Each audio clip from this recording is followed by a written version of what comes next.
Catch it, match it, stash it in the cabinet. Listen to the chorus while let Ivan scratch it. This is real hip hop, we aiming for a classic. And if we can't approach it, screw it, we'll attack it. Catch it, match it, stash it in the cabinet. Listen to the chorus while let Ivan. This is real hip hop, we aiming for a classic. And if we can't approach it, screw it, we'll attack it.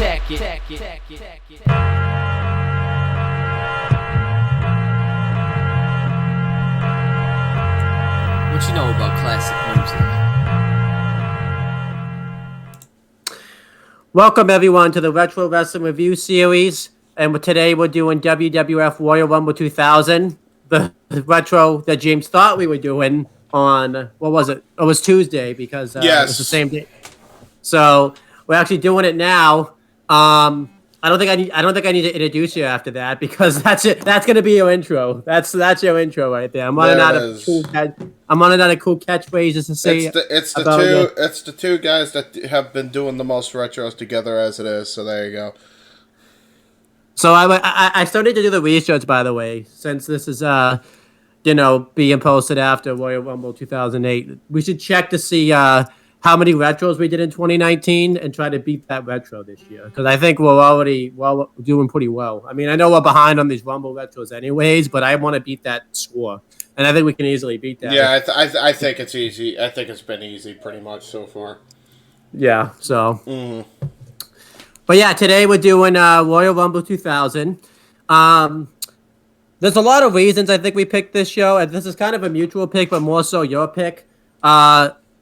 The first reason we picked it, we're on kind of a 2000 kick anyways when it comes to the WWF because we've watched most of the pay-per-views from 2000. We watched Judgment Day 2000, which that retro isn't coming, that we had schedules that we're going to push that retro back, so I have to watch that show again, which the show was great, so I'm not going to complain about. We watched Backlash 2000, we watched Fully Loaded 2000, and we watched SummerSlam 2000 last year. So we figured, why not do Royal Rumble and let's do WrestleMania 2000 this year. That's what we're planning. So there you go. All that.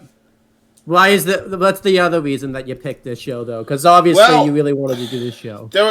Again, because it was a 2000 pick. I thought for some reason that this show was better in my head than it actually turned out being. So that's the reason I picked it. It's because I thought it was way better in my head, and it turns out no.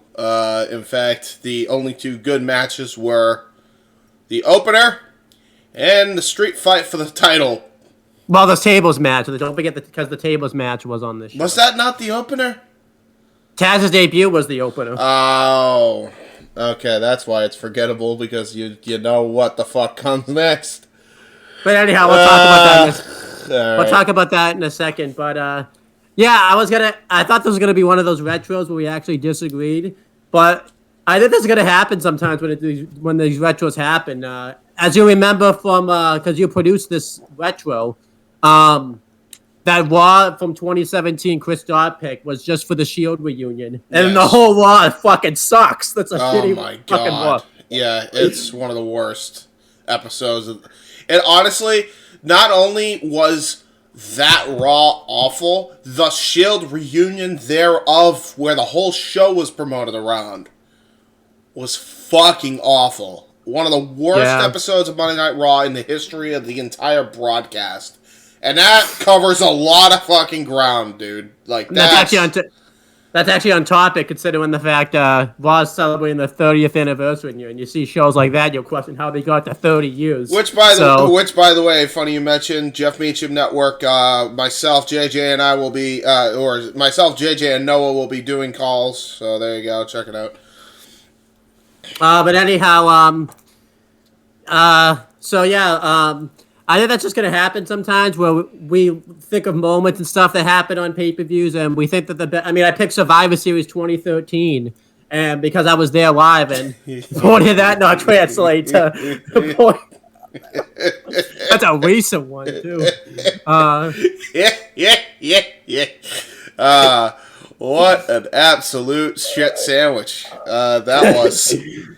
So. Hey, that's an insult. That's an insult to shit sandwiches out there. So I don't know. I think I would if I had a gun to my head. Let's not get this twisted. I think I'd watch Survivor Series 2013 again, other than eating a shit sandwich. I mean, if given the choice, so it is what it is. Watching something, eating an actual shit sandwich, outweighs. Yeah. But sometimes that is going to happen where we think shows are better than that they were. By the way, that's not saying the show at all was bad necessarily. I think we just expected it to be better because of what the show's remembered for. It's filled with a lot of memorable moments and all that type of stuff. But including where they botched the fucking Rumble ending. Yeah, we'll talk about that later. But anyhow, by the way, it's fucking hilarious because everybody claims to this day it was a botch. It was a botch. It was a botch. No, it was planned. You know how I know? They show the Shawn Michaels fucking 1995 from 5 years earlier, basically telling you, hey, something's coming.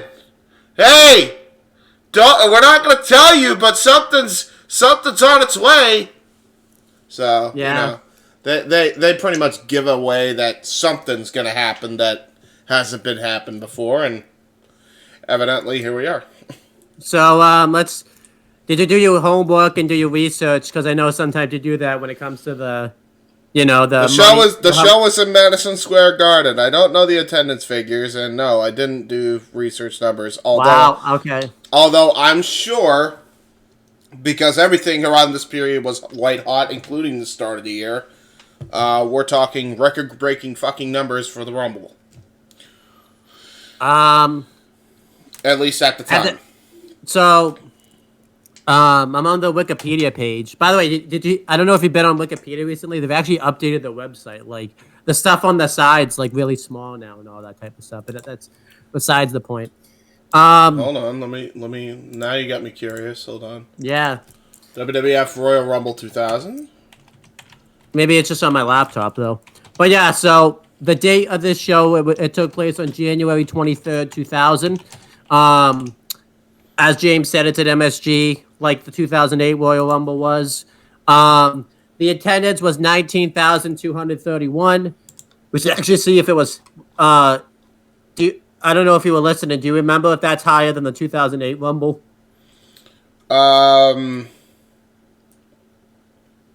Not sure, because I think by that point they redid the arena, like, for the fucking millionth time up to that point. Actually, the Rumble 2008 had 2,798 attendance, so the Rumble 2008 did more. So there you go. But then again, but then again, they always make up the attendance figures, anyways. They always say it's more than what it is. So I talked about that in 2008 retro. So. Yeah, so take it at face value. You never know. The buy rate was 590,000 buys. It did a really good buy rate. The tagline was "The road to WrestleMania begins." Do you remember what the very original tagline? I know, not the original tagline now. But do you remember what the sponsor was for the pay-per-view? Because it was talking. Oh, 1-800-COLLECT. they made you know a couple times, including one time where JR is throwing it to King, and King was completely taken off guard, and he's like, "Oh yeah, oh right, it's me. Okay, call 1-800-COLLECT." Did I do good? Amazing. Yeah. So, yeah, that was the tagline, and they played it. They talked about it a lot throughout the opening portions of the show. It was mentioned a lot. So, the commentary team was Jim Ross and Jerry the King Lawler, like you just said. Obviously, I talk about it every time we do a 2000 retro. No better commentary duo than JR and King, in my opinion. The Spanish commentary team was Carlos Cabrera and Hugo Savinovich. interviewers were Jonathan Coachman. This was I don't know if he was debuting, but he was definitely new to the company at this time because they said so and all that type of stuff. But if this is his debut, what a way to debut! And also too, WWF New York was new at this time. They said so. Because they just became public like in October of last so, year, so they were riding that those funds.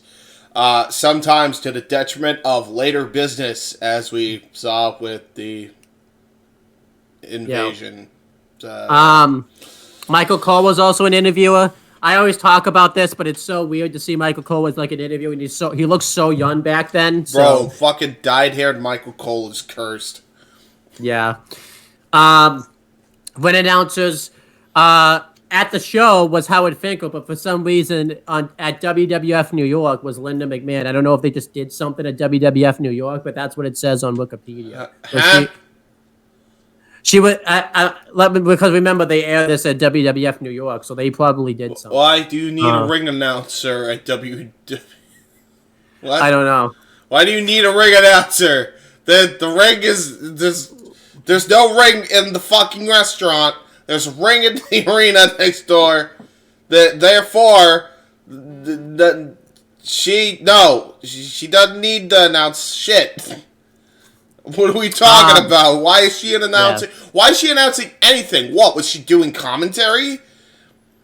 I don't know. Yeah, maybe commentary. I could think of because that would make sense. Because obviously, when they have sports events on and stuff in restaurants, they usually have it on mute because of that. For that reason alone. But Linda Ellerby, doing the commentary and shit.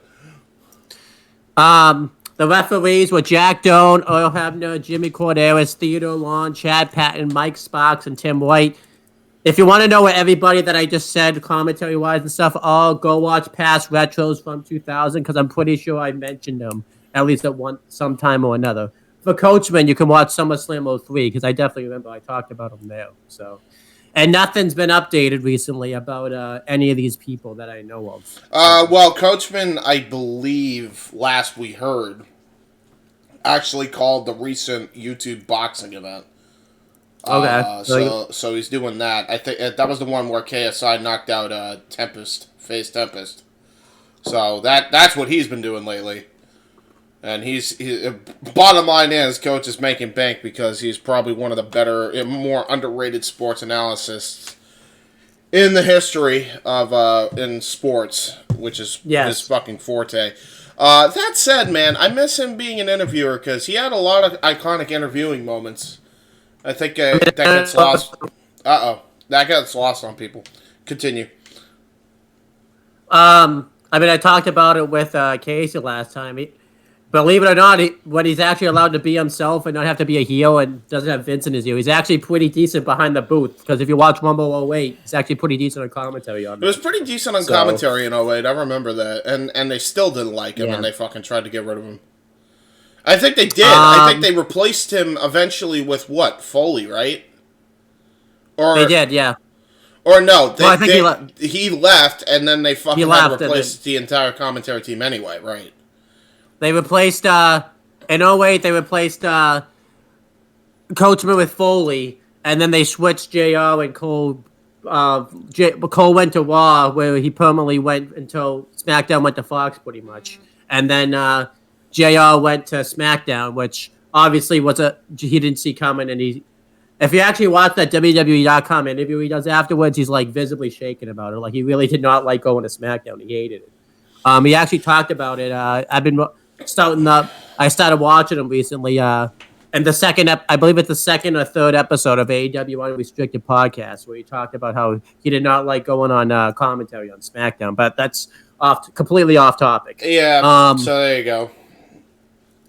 But yeah, going through the show, we had the intro and the cold open where they pretty much hyped up the WWF title match, which we'll talk about later in the show, and the Rumble match itself.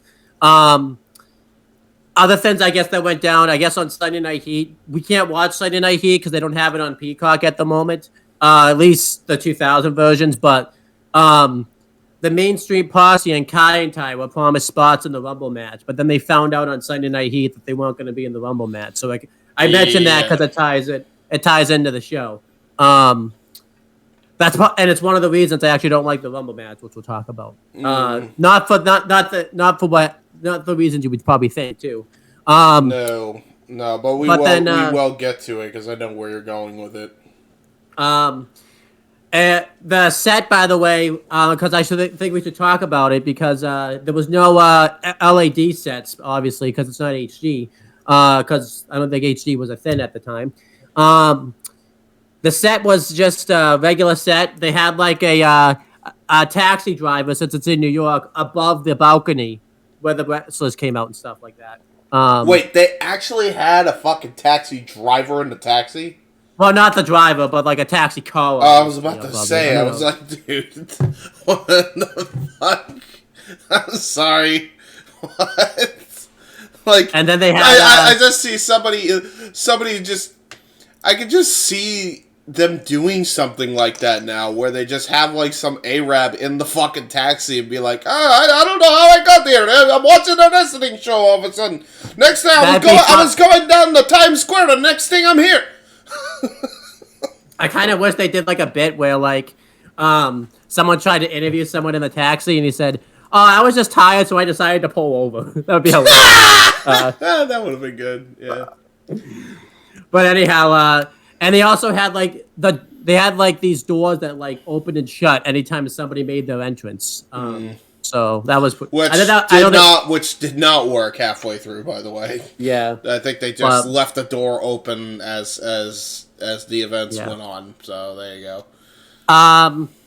Going through the show, it kicks off. Kurt Angle has an open challenge. Kurt Angle was really new to the company at the time. He had just debuted in Survivor Series 1999, and he was the heel Kurt Angle. And like we've always talked about, he took to the business. What's that comparison you also say? He took to the business like this to that. Like a fish in water.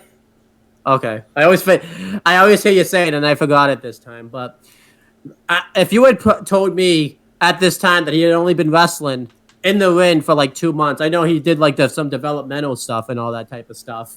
I would not have believed you that he was only like 2 months really into the business and all that type of stuff, wrestling on TV and everything. Like, it was freaking crazy, especially with what he accomplishes here. And he was really new to the business. He comes out and he was issuing an open challenge, and he cuts the heel promo. It's pretty much take the promo that he cuts from Backlash 2000 and Judgment Day 2000, just change up the wording a little bit. He also talks about the three eyes. Remember your 3 eyes. Which was really good. And who accepts the open challenge? None other than Taz, who had just left ECW. How long had he left ECW before the show? Was it fairly recent that he left, or was he gone for a while? Oh man, he was gone for I think a couple months by that point, because they just signed him and they wrote him off TV. I think in late '99. And I think it would have been during the November to Remember show. I think they wrote him off and they had him drop the belt. And Taz comes out, and you would never believe that Taz is like really short and everything, because they always made Taz look bigger than he always is, which I thought was really impressive. And he comes out here, and him and Kurt Angle go at it for a little bit. He takes off Kurt Angle's head nearly with a clothesline. And Kurt Angle gets a little bit of offense in. He hits a suplex to Taz right onto the stage and on the outside. And he dominates Taz for a little bit. He hits a few German suplexes onto him. It made sense that Kurt Angle was able to adapt pretty quickly to Taz because, like I said, he's an Olympic gold medalist. You would expect that he'd be able to adapt to something pretty quickly. And Taz mounts a comeback. He goes for some of his Taz plexes, and Kurt Angle and Taz go back and forth with trying to hit suplexes on each other and back plexes and everything, but some of them succeed, some of them don't. Eventually, Taz hits a superplex from the top onto Kurt Angle, and he hits a sleeper suplex, and then eventually locks Taz into the Taz mission, and this ends up causing Kurt Angle to pass out. And the match went about like 6 minutes. It wasn't very long, but Kurt Angle I still thought was really good in defeat. It's probably like one of the best matches you'll see that only that lasts less than 10 minutes. To think And- that Angle looked like a machine here, and then to see what they do afterwards with him is just fucking abysmal to me. Yes. Still to this day, like he looked like a machine here, and so did Are you Angle. talking?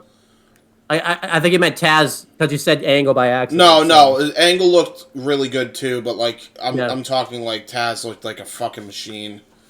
It's I know. a shame to see what they did with him going forward. Like Yeah, it's just it's absurd because like We probably should. they had probably doesn't something help. with him, you know. Yeah, it probably doesn't help that we watched what they've done with him since first, then this Yeah. match. That probably doesn't help. Yeah, it honestly, it probably should have been the opposite where we started with this, but we jumped all over the fucking timeline, so it is what it is.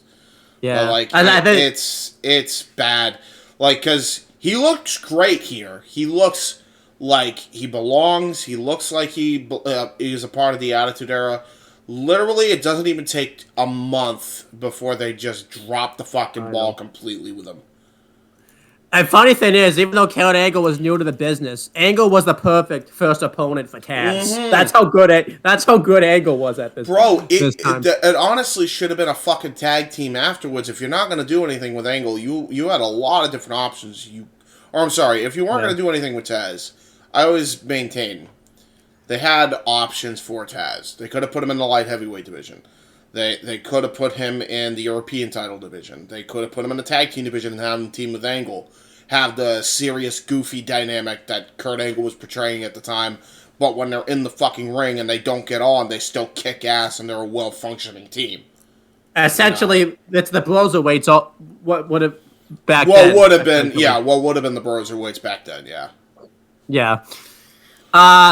They did protect Kurt Angle in defeat also because they mentioned that Taz had an illegal chokehold on afterwards. Which was, did he? But, you know. but it was a good way to protection. Yeah. good protection for Angle. So I liked it. I give the match like 3 stars. I would probably rate this match a lot higher had Taz gone further in his career and all that type of stuff. Yeah, instead of hardcore, and then I turn into jumpsuit man. Yeah. What did you think of this match though? Isolated without the Taz. I know it's tough to talk about this without talking about it. That's the thing for me. It's like, and a lot of people give me shit about this because it's like, oh, he made his money, you know, it's all this stuff. Like,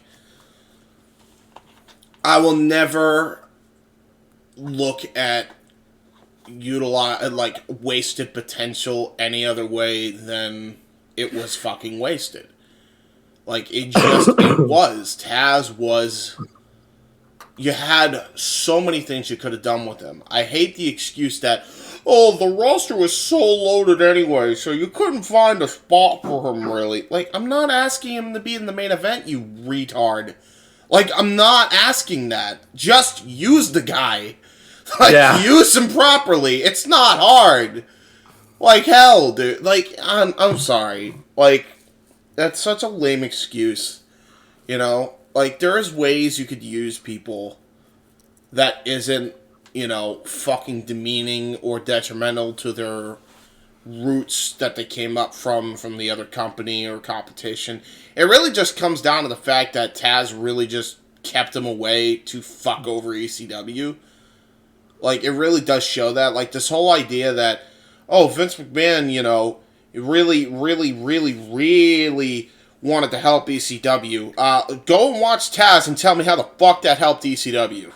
Yeah, for sure. Seriously, like, they took him away from ECW just so that way they can lower his fucking stock in the WWF and keep him away from ECW, thus lowering the stock of ECW as a result.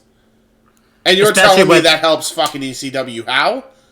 And especially when they showed up with their belt and lost their champion. Exactly. So let's bury both of our number 1 and 2 competitions in one swoop.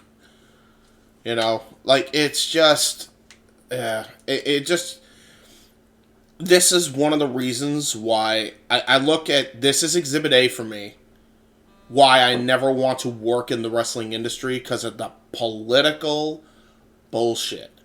Yeah, for sure. Like, Taz's whole career story is one rifled with political garbage. like to the point where he gave up. You know, Jack mentioned it. I think a couple retros back.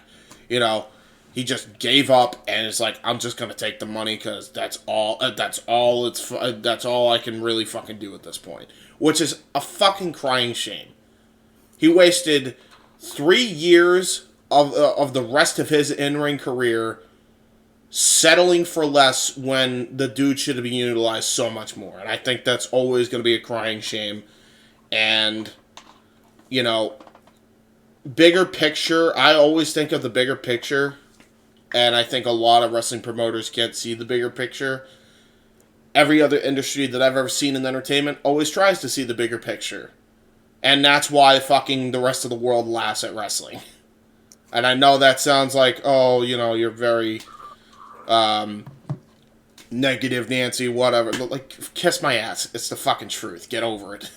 Like, it's not something I'm gonna fucking stand by and not fucking say. Like, I've seen other industries see a bigger picture thing and, like, festivals and shit. Like, there will be rival radio stations at festivals, you know, that will be playing on the radio, you know, at the event.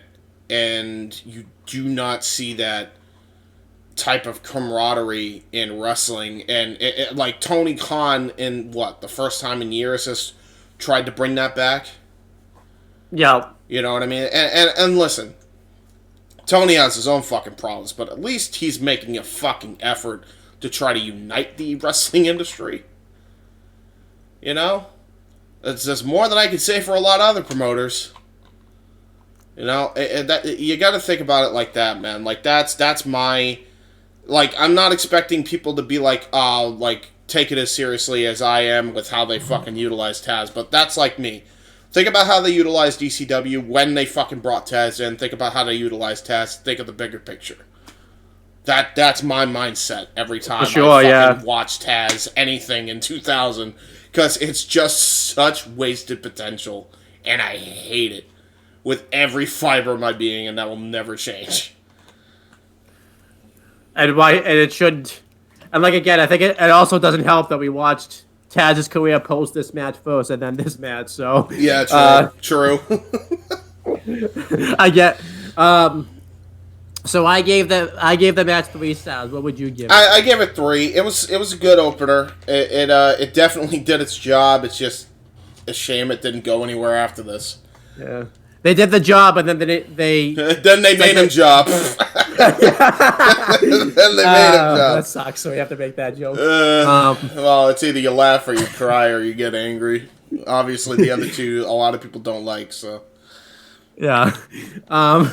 Next, the Hardys and Terry Reynolds get interviewed. Terry Reynolds was the manager of the Hardys at this time because the Hardys won that ladder match at No Mercy 1999 against Edge and Christian. I completely forgot Terry managed them at one point. Ooh. I really did. Everybody, by the way, the worst acting I've ever seen. Oh my god. Okay, so let's get this out of the way now. The Hardys, great in the ring. Great daredevil performers in the ring even by this point. They were seasoned veterans when it came to the in-ring product. Oh boy, they're missing the rest of the package. Oh boy, this promo was yeah, it was bad. Like a robot. Like AI. Funny thing is that Jeff Hardy got better, but not by much. No, Hardy got Jeff and Matt both got like 1,000 times better in their careers compared to where they are right now in this current time capsule. Like even in 03, Jeff looked great. Like I remember specifically the match with Taker sounded like everything he said to Taker after the ladder match he had for the title with so much conviction, and especially with Matt with the whole version 1.0 gimmick, really, really good stuff. They're nowhere near this level here. Yeah, they're not. It's bad, dude. It's bad. But the Hardys and the Dudleys were feuding. They had both put each other through tables on the Go Home episodes of Raw and SmackDown before this show, and They talk about how tonight they're gonna put the Dudley Boys through tables, or at least they're gonna die trying. And Yeah, and by Terry the way, Rano's- Terry was like trying to explain, like, oh, I can't wait to go out there with my boys and lead them to their first win or their first table match win. And then Matt's like, are you crazy? You can't come out there with us. And then, like, you have to watch this. How scripted and monotone this sounded, bro. It was but something. yeah, it wasn't good. The Hardys tell him Terry pretty much not to go out there, and that was pretty much it. Yeah. Not a good back segment. The Hardys were still getting themselves over though because of all the crazy shit they were doing. They were chick magnets beyond belief even by this point, dude. The minute they came on the screen, especially with Terry by their side, man. I mean, say what you will about Russo, but I think that was a Russo idea, putting Terry with them. That was a smart fucking call. Because, like, the chicks lit the fuck up in the arena when the Hardys appeared on the big screen. Like, that was a very smart play there by WWF. And they were especially getting themselves over anyways because they were doing all that crazy shit. Yeah, like I said, with the dudes that like to see crazy shit love the Hardys. The chicks love the Hardys because they're hot in their eyes. So they're taking off all the fucking boxes, you know, like they have a lot of upside that any negative issues like promo skills, for example, easily could just be covered up with a fucking blanket because they were that over. Yeah. Next match was the tables match. It was the first ever tag team tables match in WWF. I don't know about the industry, but definitely the WWF. It was the Dudley Boys versus the Hardy Boys. Definitely not the industry, because Dudley's brought that style to ECW.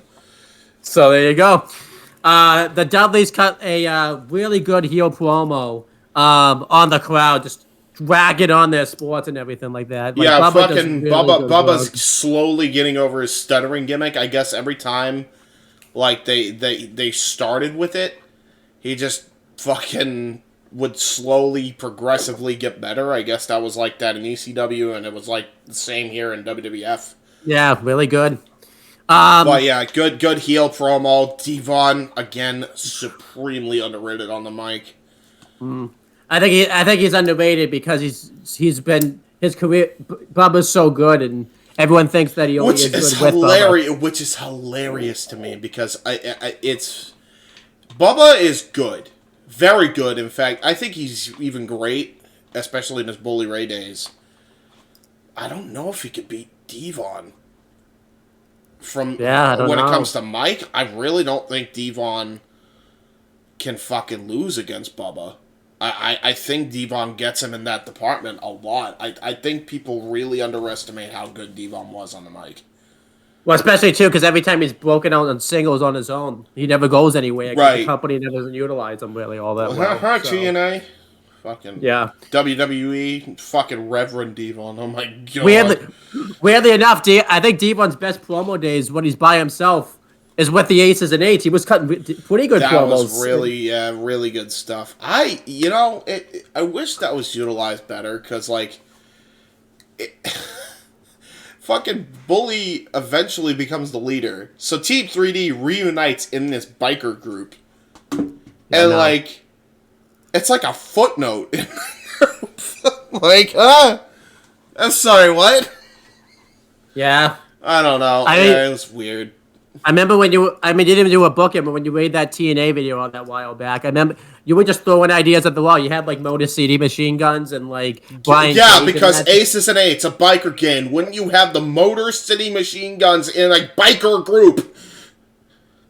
And then Brian Cage. I don't know how you have Brian Cage get in there somehow. I think I did have Brian Cage get in there, only just because it was better than Garrett Bischoff.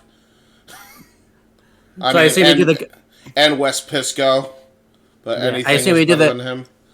I assume we do the gut check method where, like, he wins gut check. Like, you have him get in the same way as Garrett Bischoff, just it's a different guy. Yeah, we're going off the weeds, but if you want to see that video where a fucking absolute cringe Lord James books still better than TNA did back then, go ahead. But anyhow, so the Hardys run out, and it leads to a brawl, And in this tables match, it was pretty much an elimination tables match where both people had to be put through the table, and they had to be offensive. It was basically a best 2 out of 3 falls table tag team. Wow! Hold on! Whoa! Burp! Yeah. Stop my sentence. It's basically a best 2 out of 3 falls tables match. You had to eliminate people, and then the last member of their team would get the dub. But every man can still go at each other. So that's why there was so many table spots as compared to usual, which made this tables match a hell of a lot of fun. It was really good, yeah. So they all stopped brawling. The Dudleys throw the Hardys into steel steps and all that type of stuff. The Hardys hit Poetry in Motion. Jeff Hardy hits a moonsault. And they go to put each other through the tables, but they would consistently move. There's one bit where I believe Jeff tries to go off the barricade and dive off a table, and he completely misses and goes through the table. No, it's Matt actually that does this, and Jeff does like a dive off the top turnbuckle or something, and he like completely goes through another table. Flipping senton. Yeah, flipping senton, and then just crashes through the fucking thing. Yeah, and then Bubba Ray Dudley hits a full Nelson bomb onto I believe it was Matt Hardy. Because it wasn't known as the Bubba Bomb at the time, so you can't call it that. And then the Dudleys, the Hardys try to double superplex Bubba Ray Dudley through the table, but Devon Dudley moves the table, and he still takes the double superplex, but since the table was moved, he doesn't go through the table. And I believe the same thing happens to like Devon Dudley, where the Hardys try to push Devon Dudley through the table. Right. And I think they do a back suplex, and Bubba Ray Dudley moves the table. And eventually, Jeff Hardy goes off of the barricade and hits because the Hardys grab a ladder too, and they use the ladder on the Dudleys. And Matt Hardy climbs the ladder, and Jeff Hardy's on the top turnbuckle. And they do that spot where Matt Hardy does the leg drop over the ladder while Jeff Hardy does the splash, and he's like on the top turnbuckle, and he goes all the way to like the stage. Yeah, fuck, that was a brutal fucking spot. Yeah, especially for Matt too, considering that like move like shortened his career for a period of time. Because if you remember, he didn't wrestle for like a year because of that spot, that ladder leg drop over the ladder spot, because it ruined his tailbone. Yes, it really fucked him up to the point where he has not walked the same. Like, look at him from 03 when he switched to V1 all the way up into now, and he walks the same because he can barely fucking walk. He can barely move. This match is a bit hard to watch at times because, of the unprotected chair shots. There's several unprotected chair shots. You can't really critique it in the match because obviously it's the times, but it's still pretty hard to watch because it was also becoming known at that time a little bit, obviously, because of the Rumble prior year, which we'll talk about later on. They do a lot of unprotected headshots. Bubba Ray Dudley still wrestles the match even though he's eliminated because it's no DQ anyways. I kind of like that he didn't just go backstage because usually that happens. Like, no, it's no DQ. Why not just stay out there? So it's still essentially a tag match. They did that. I remember in Madison Square Garden, they did that with 3-minute warning. They sent the guys to the back and I'm like, why? It's no DQ. What are you doing? It's stupid. Why is Spike and Hardy and all these guys going to the back? Why is fucking Jamal and Rosie? No. This is stupid. So they all stay out there.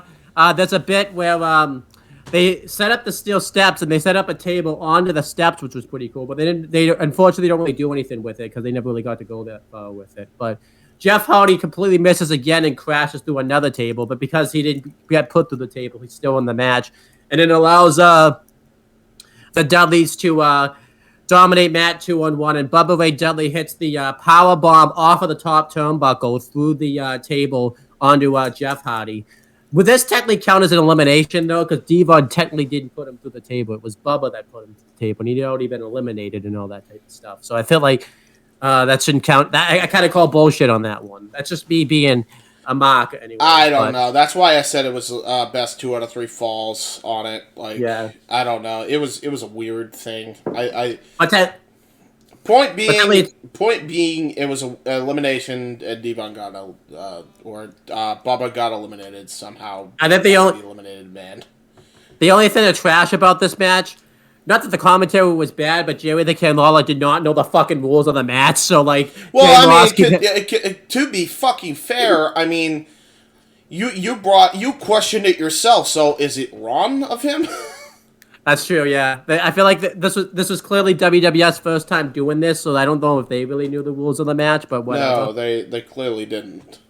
So eventually the Dudleys and everyone starts brawling through the crowd and all that type of stuff. They fight onto the balcony, and it's down to Jeff Hardy and Devon Dudley at this point. Only one of them have to go through a table. And Bubba Ray Dudley's about to powerbomb Jeff Hardy off of the taxi that's set up there.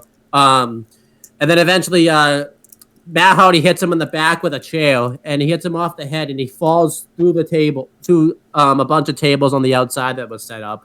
And then Jeff Hardy, this is obviously a big moment they play anytime they go to MSG and all that type of stuff, is Jeff Hardy doing the Swanton Bomb off of the taxi onto Devon Dudley, and he goes through the table, and obviously this led to the Hardy Boys winning the match. I thought the Light team went over here just because... I like that it was like a fluky win. It really wasn't a fluky win. It was just like a fucking brutal win. But yeah, they fucking brutalized each other in this. Go ahead. Nobody gets hurt because no one took a pin or submission. It's just someone went through a table and lost. So I think, by the way, Devon is, I believe, underneath one table. That is a scary spot because if that fucking metal piece stabs you in a specific way, dude, that's wraps. Yeah, like, that's done. That's scary to fucking think that they were doing it that way. Like, for real. But yeah, great tables match. I gave it like 4 stars. It was so much fun. I loved it. The only thing that sucked is it seemed like no one knew the rules of the match. WWF didn't know the rules, so that way the commentary didn't know the rules, so it kind of ruined the match a little bit because you have a lot of questions. Like I said, the bullshit thing where like Devon Dudley, when Jeff Hardy technically gets put through a table. Well, no, when Matt gets put through the table, but that's like questionable. So I feel like they should have known the rules. But again, it was the first tables match, so I guess you have to cut them a little bit of a break, I guess. But right, yeah. Well, first tag team tables match, anyways. I don't know. Was this the first tables match? It wasn't the first tables match, right? I think the first tables match was a couple years before. No, it would have been around the Dudleys. I think the Dudleys did bring the table stipulation to the WWF, but I'd imagine this might be it. If they didn't have one before, I think it would have been here. This would have been it, but I think it happened a year prior with the Dudleys coming in. But anyhow, your thoughts on this match and star rating and all that type of stuff? Star rating was 4. I enjoyed this a lot. Really fun, really good shit. To think too, the Dudleys were that over. Like everybody was so over that during the build up to Mania and like the go home episode to Mania on SmackDown, Bubba fought The Rock. So like they had high hopes for the Dudleys even then after this point. Like they were really pushing everybody on all cylinders except for a few people. Chairs. But they were really going fucking nuts with everything. So I like this. I like this a lot. Really good stuff. Like we said, this was kind of a prelude to the Triangle Ladder match and all the TLC matches coming up within the next year or so. So really good way to... Which would continue to shorten all of their careers. Yeah. And like I said, I think Light Team, won. I think the Hardys needed... Because I don't think the Dudleys were going to hurt. But obviously, as you've seen, the Dudleys didn't hurt at all by losing this match, too. Because, if anything, they get the tag titles within the next month or so anyways, I'm pretty sure. So, it was fine. Next, Kurt Angle's backstage. Oh, if you want to know where everybody is, I believe go watch SummerSlam 2000 Retro. The only new thing that's come up is Bubba Ray with a fucking 5-star clinic against Josh Alexander in Full Metal Mayhem, which was fucking sweet. I still got to watch that. He's either is or not the Impact World Champion. So, but then Kurt Angle backstage. Well, yeah, I mean you'll find out in it. Yeah. I'm probably if someone comments on the videos, they'll just tell me anyways. So. Yeah, probably. There you go. It is a really So good match, to be fair. So then Kurt Angle's backstage, and he's being checked on by a medical doctor, and all Kurt Angle cares about is if he won the match or not. And the medical doctor's just like, I don't know, I was just called to check on you and all that type of stuff.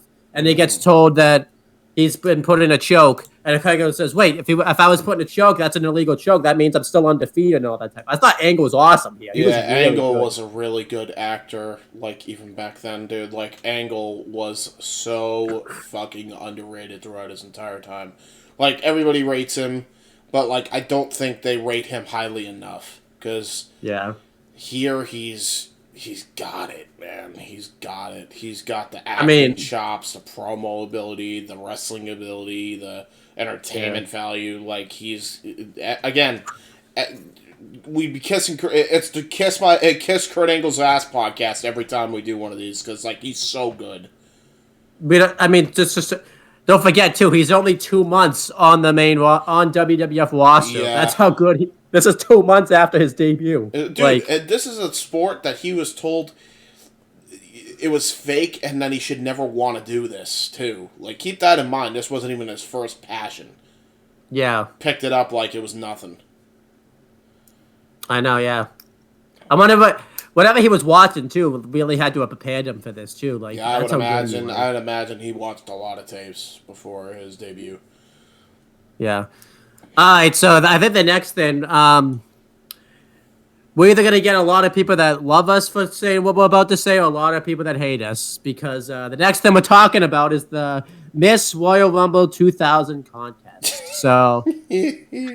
I knew there was gonna come a day. I'm glad nobody's home doing this, by the way. And I was watching this with nobody home because I watched this on the big TV too. So yeah, that's how it should be. To be fair.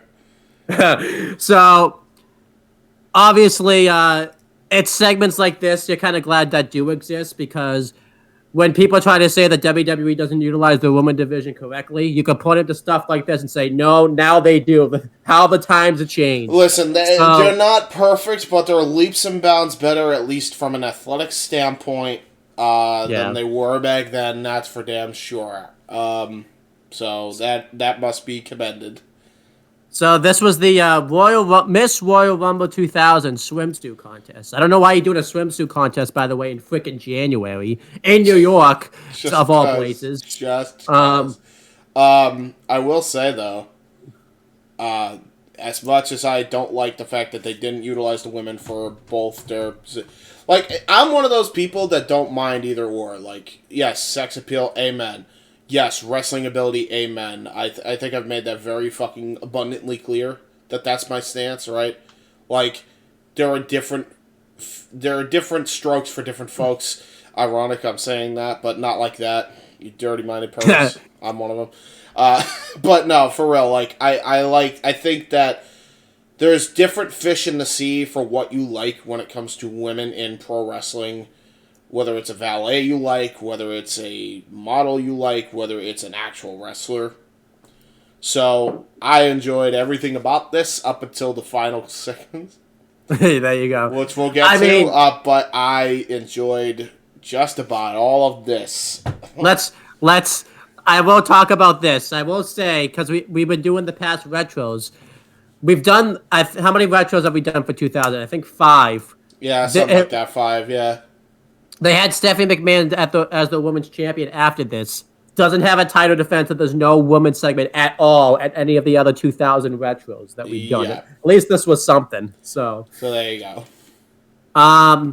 So we have the swimsuit contest. The contestants were Ivory, Terry, Jacqueline, Baba Bush, Luna Fashawn, and the Cat, who was the WWF Women's Champion at the time. Mm-hmm. Ivory didn't want to be in this, and somehow was a heel for it. Wasn't what's her name, Luna Vachon, in this somehow too? She was, yeah. As a different name. They had her as a different name, didn't they? It says Luna Vachon here, but I don't know what that different name would have been. Yeah, so. I remember it was definitely a different name. They had her come out in a completely different name. She never derobed, which probably okay. You know what? Fair. Although I know certain people would have liked to see, but yeah. So I'm gonna sound like a sexist asshole here, but I don't really care. This was very nice to look at. Everybody there. Yeah. Okay. Fair dues right now. Who is your favorite out of everybody? That actually was modeling and not a gimmick. Are we talking about in this match? Or are we talking about the contest? Okay, so if I had to say, I honestly, it's funny how it happened. It was Ivory actually. So yeah, Ivory's a fair shout. I can see why. For me, it's Terry, man. Dude, yeah, Terry, holy shit. Terry was a close second, by the way. Yeah, Terry was a fucking smoke show. Holy hell. Cat is up there. Cat was probably that's probably bronze, I think. So, going through it, the judges was Andy Richter from... the judges, hold on, let's talk about this. So, can we talk about the judges come out, they got shit-eating grins on all their faces, because number one, they get to see basically a bunch of models and do nothing but stare at them and then pretend like they're doing something on the sheets, right? Number two, they know what's gonna happen later in the fucking segment, and they know that they're just there to fucking take the piss and take a paycheck, while at the same time getting announced for all their accomplishments that they've ever done in the WWF and getting bigged up like they were about to do some big-ass thing. Like, it's awesome. This is so Attitude Era, dude. Like, holy shit. I mean, listen. It was so weird, too, because they tried to, like... I think they even tried to, like, explain it. Like, they could, they had, like... Why Sergeant Shaw was a perfect judge for this type of thing, too. Like, why... What do you mean? What do you mean?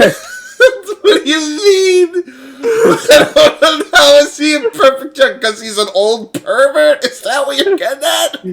So it's the gimmick that they're just all old pervs, including Jerry, who was dubbed the Master of Ceremonies, by the way, and they're all just perverts. Is that why he has the qualifications to judge? It was odd. It was so fucking weird. Oh my god, dude. It's like, there's two things. It's both awesome and fucking weird at the same time. Because, like, what are you talking about? You have brought these legends in, bigged them up, to then sit down and watch women get, like, half naked in front of the entire audience's eyes. I wonder what they were writing on the sheets, because there was clearly stuff written on the sheets. What the hell? Bro, I would have loved to have seen what the fuck was written on that sheets. Probably, like, okay, there was like one judge. You said his name earlier. Who were the judges, by the way, so we can explain who these judges were. Slaughter was one of them. Andy Richter, who they announced as WWF World Tag Team Champion. No, he's a comedian. No, he was the comedian judge. Right. He was this. Yeah, that's right. Tony Garea, I think is how. Tony Garea, that's the WWF Tag Team Champion, right? Johnny Valiant was another one. Yep. Freddie Blassie, which was awesome because I feel like Tony Garea is the straightforward one, right? Who typically wouldn't be a part of something like this, because you look at him, it's like no way, right? So he's probably, I could just imagine him just drawing some fucking bullshit and just being like, why the fuck am I here? Question mark, question mark, question mark. Yeah. Like, why am I here? Let's see. How about I'll just say who they were and you can just guess what they were writing. So Andy Richter, I know you don't really know about anything about him personally, but... Andy Richter, that's the comedian, right? That's the comedian. Okay, so he definitely is one of the people that voted Mae Young. Definitely, without a shadow of a doubt, for the absolute memes, voted for her. For shoot, like everybody else, I feel like he just. I wonder if he'd probably just been like a little too gladly dressed for my taste, something of that nature. Sergeant Slaughter, by the way, what do you think he was writing on his sheets? Vince and Kevin Dunn are absolute perverts, and they're trying to join me in their circle jerk. That's probably what he wrote on his. So you already said Tony Gurria. Yeah, Tony Gurria, just why the fuck am I here? Like, this is weird.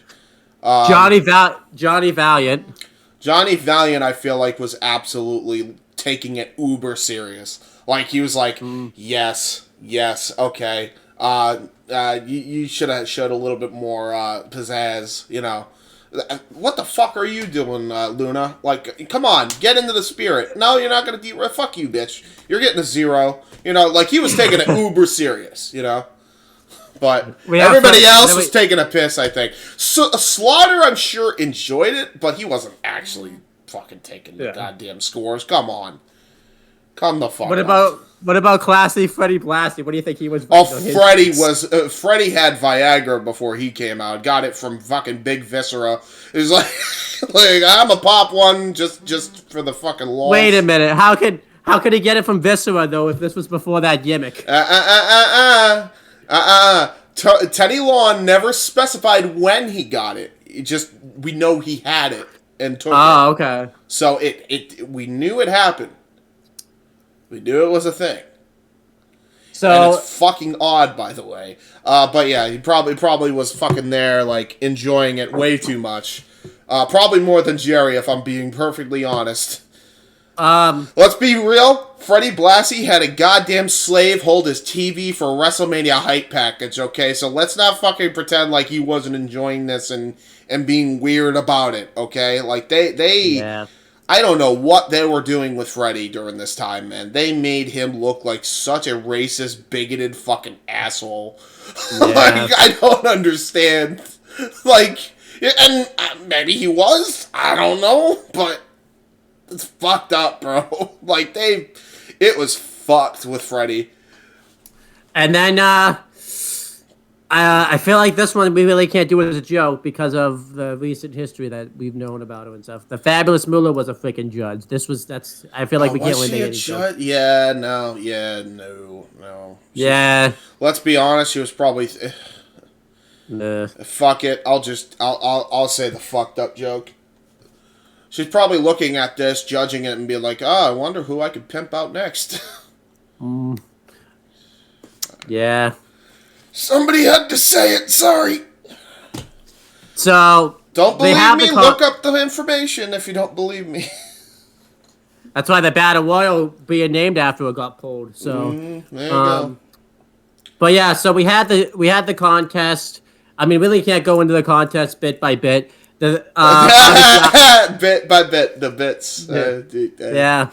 So, the biggest things that happened in it were the Cat, who was the champion. Dude, bubble wrap, bro. Yeah, it was in bubble wrap. In just full on bubble. There was no bikini. She came in bubble wrap. She didn't even come out with the belt either. By the way. By the fucking way, like she looked. I ain't even stunting. Like she was prepared to fuck everybody that was on that judges panel. Except the Fabulous Moolah. Except for the Fabulous Moolah. But every guy that was there, she was ready to fucking bone. Am I the only one that got that fucking vibe? Because she's like looking at them, and teasing them, basically. I mean, there was no way she wasn't. Like, even towards the end of the segment, she was teasing them. Don't forget, too, this is Jerry Lauder's wife, too. Right, and I'm sure, well, let's be honest, I'm sure Jerry was like, yeah. Let's be real. Like, they were not exactly the healthiest of relationships. Or maybe they were. Depends on your taste. But anyhow, you take a sip of Luna Vachon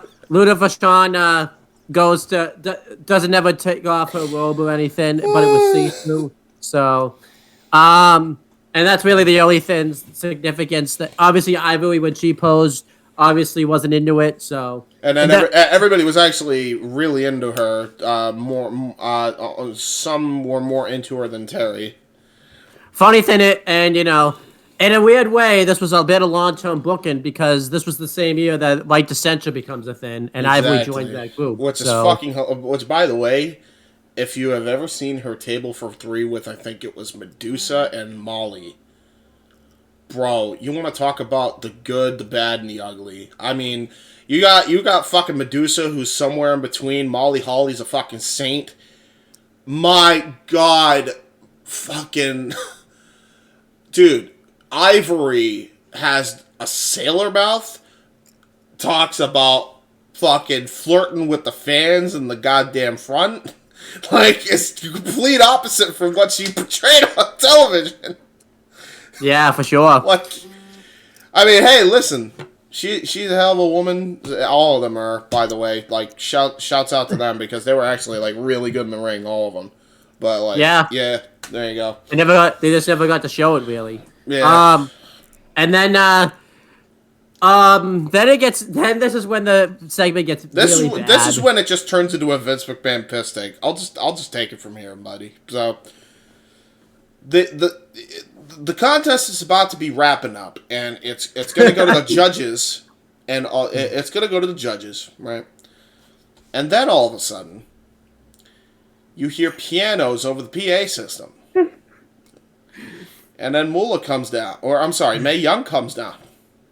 No, we don't want. Yeah, we wouldn't want Moolah. No, we wouldn't. Well, we wouldn't have wanted either, to be fucking honest. But she's coming down anyway. She's got a robe on, and she says, "Oh, all right." So I don't even know how to fucking start this. Really, she goes into the ring, and Jerry says, "Mae Young, what the fuck are you doing here?" And Mae Young goes,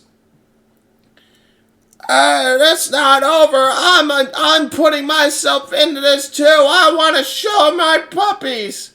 And the crowd, half of them are booing, half of them are cheering, which is even stranger. I guess maybe they're, the fucking over 50 crowd that's in the arena at MSG today. Maybe. I honestly, I didn't know what I was expecting.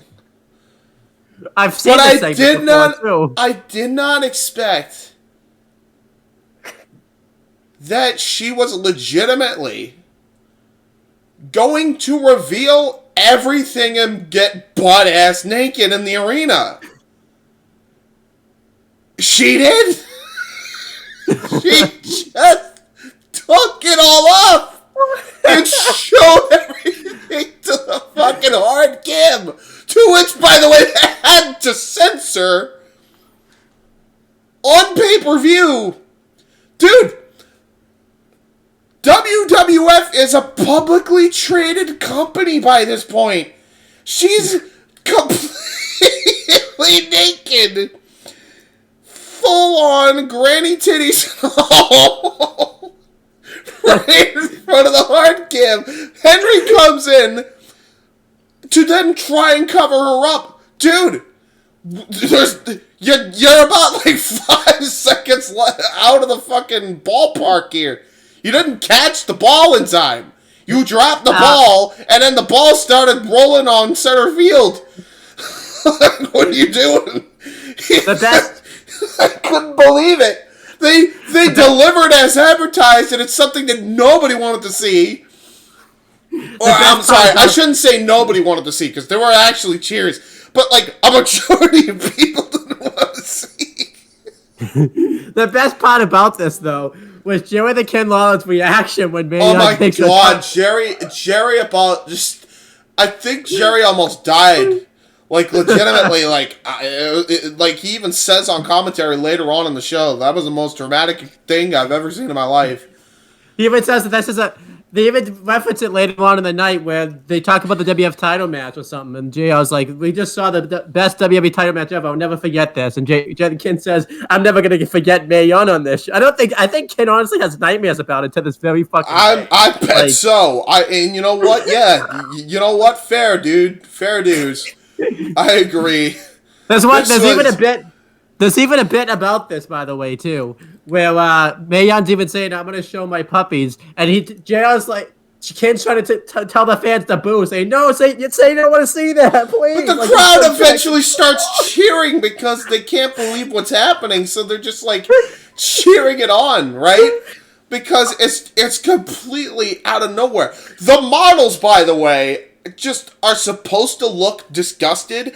Ivory breaks like character halfway through that this is going on. And Ivory's the one that didn't want to be you. And Luna Vachon is like fucking damn near almost doubled over in the fucking corner, almost trying to keep it together and stay character. She can't. Everybody just has a goddamn smile of shock on their face. And you see Sergeant Slaughter with like a thumbs up. He gets like a thumbs up. And you knew immediately, right when you see Slaughter put the thumbs up, you knew who was going to win by a judge's landslide. And Mae Young wins the Miss Rumble 2000 contest. How did that even happen? I don't know why. Because, like, okay, they did this haphazard, dodgy-ass fucking contest to begin with. And then they just take the piss right at the end. It's really a tale of two stories in this whole segment. Because you actually have a contest, as dodgy as it is set up, and then you just have Mae Young that comes out after. It's really like two separate segments. But it's all the same segment. I'm gonna give this. If I was, because this isn't a match, so we can't do star ratings. But I'm giving this like a thumbs in the middle, like that, because it's like it's so fucking weird that like you have to watch. You have to watch. It is actually. I don't know if you should watch it, because if you do watch it, if you watch it, my advice, right? You gotta skip watch it with Mae Young. You gotta watch it for educational purposes. If you're watching it for any other reason, chances are you're not going to like the result. So you have to go into this like knowing that they took the piss with this entire thing. And that this was the absolute epitome of the Attitude Era at the crux, right? And then just study it as an educational piece. Because, like, either way, be warned, you will be scarred for life. Yeah. Because, I don't know. Yeah. I don't know what's worse, this or when she did the Bronco bust at Eric Bischoff at Bad Blood 2003. That was a thing too. Don't forget that. Yeah. Yeah, I'm not sure which. And you know what? Let's move on because I don't want to talk any more about going through about Mae Young. Going through career perspectives. We mentioned Terry in SummerSlam 2000. No, we're not off it. Then we got to do career perspectives. And Ivory will go on to be in the light. We pretty much explained her. Oh, we have. Yeah, we have. Jacqueline would become the champion later that year. Man, what a fucking underrated worker, by the way, for Jacqueline. And by the way, she was right up there with the fucking top lady too. Like she'd probably tied with Kat. To be fair, she's got a body on her, and she's really good in the ring. It sucks that she wasn't utilized properly, man. I was doing the research. I was doing research on her. She was the WWF Women's Champion, went on to win that belt, and then she didn't just win that belt. She challenged for the light heavyweight championship. Challenged Dean Malenko. She was a judge on Tough Enough. She challenged for the Cruiserweight Championship, and not only challenged for it, won the belt in 2004. Yes. And then it says she was released because they didn't have any more storylines for her, so they released her in 2004. She went on to TNA and was actually the manager for Beer Money for a period of time. And then she did the alliance with ODB, and then she showed up like one final time and did some other stuff.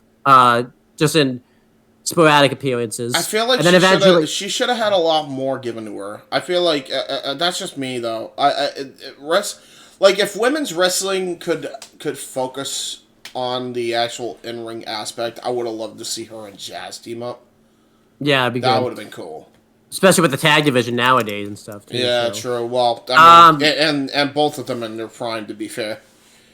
In 2016, she went into the Hall of Fame, and she's made sporadic appearances in WWE. I didn't even remember this. She was actually in the Royal Rumble match in 2018. 2018. She was in the first ever Royal Rumble match. She wasn't she? I don't even remember that at all, to be honest. So that's Jacqueline's. Baba Bush, I legit couldn't find anything on. Yeah, BB Guns, I think was her name, right? Yeah, but you can't find. By the way, like BB Guns and hold on, before I talk out of turn here, I gotta look this up, but I'm pretty sure this is legit. So hold on, BB Guns. Which, by the way, it's Barbara Bush is BB Guns. I don't know why they called her this. BB Guns. Right? I swear this is a thing. Okay. No. Okay, I found something here.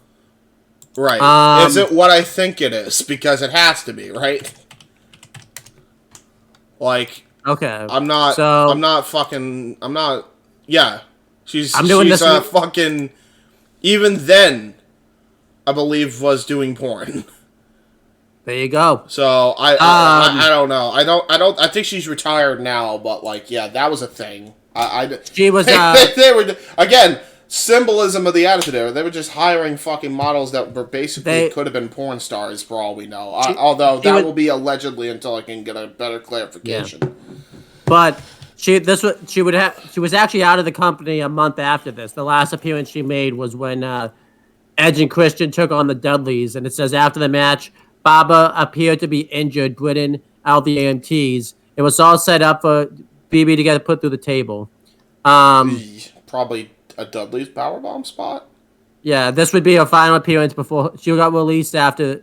So February 10th was the last, but yeah, we don't know anything else about her. That's not. That ain't a good look. Oy. I mean, I think she's still alive. I think she's still like living. Well, yeah, but I'm saying she got injured on the job and then they fire her. Yeah. Luna Vachon was a bit of a tragic story. She would last a little longer in the company. Yeah. And then she ended up getting released because she was deemed hard to work with. Well, and then I mean, they said she had eventually way later on after her passing, she got diagnosed with schizophrenia, right? I'm pretty sure, yeah. Yeah. So. She got released and she worked the indie circuit for a bit, and then during the ending of her life, she ended up her house ended up burning down, so she was living with her parents, and eventually she was found on the couch after a drug overdose. So there you go. It's kind of a tragic ending, to be honest. Yeah, that's sad. And we mentioned the cat before. So there you go. Have we mentioned the cat before? Oh, I mean, yeah. Probably. Yeah, SummerSlam 2000. Yeah, she was a kitty. Andy Richter would go on to get his own show on Comedy Central and do some other game shows and things like that. Won't go into much detail about him because he's not a wrestler. So there you go. Sergeant Slaughter would be a main fixture for the company, being a backstage role and he would occasionally come out and wrestle on occasions. He had his final match, I believe, in 2010. He's made sporadic appearances and done things for Camp WWE and things like that. As for the rest of them, Tony Garea, he's still alive, believe it or not. Wow. So yeah, I was right. He was definitely the straight and narrow dude of the bunch. He pretty much has made sporadic appearances after this. We haven't seen him since March 29th, 2010, when he was a lumberjack doing the Ted DiBiase Jr. Christian lumberjack match. If you even remember that, I don't even think you probably do. I'd be shocked if you even were watching wrestling at that time. Johnny Valiant. I was, but I do not remember this, or it was that much of a fucking wasted segment. Yeah. Johnny Valiant, obviously after this, appeared in episodes in The Sopranos and Law and Order. He would do other TV appearances. Eventually, he was killed by a pickup truck. But it wasn't the guy on the pickup truck fault. It was actually Johnny Valiant's fault because he wasn't walking on the crosswalk or anything like that. And So the guy was walking. Oh. Yeah, so it was a complete accident. The guy was, I guess, pretty cool about it. He even stayed on the scene. He didn't do a hit and run or anything like that. So there you go. That still has to suck for that guy, though. Damn. Yeah, Freddie Blassie. We've mentioned Freddie Blassie before in SummerSlam 2000. Actually. Well, there you go. Yeah, I think we'll be mentioning him in Mania '99. I think. And then as for the Fabulous Moolah, I feel like we kind of already mentioned that pretty much. She would continue to make sporadic appearances for the company. I don't know if she with Mae Young, and then everything came out about her like years later after the fact of how fucking controlling and abusive she was to her own women's division, pretty much. And then she ended up she passed away in 2007, but I think the stuff came. I think the stuff was already out, but obviously the internet wasn't as prevalent as it is nowadays. Yeah, but the stuff came out when she I don't think came out, but the stuff became more known when they tried to name the Miss WrestleMania Battle Royal after her in 2018 actually. They pretty soon after, a couple of years after the fact, they did a Dark Side of the Ring. I remember on this whole thing. So if you want to know, I still gotta watch those. I wouldn't.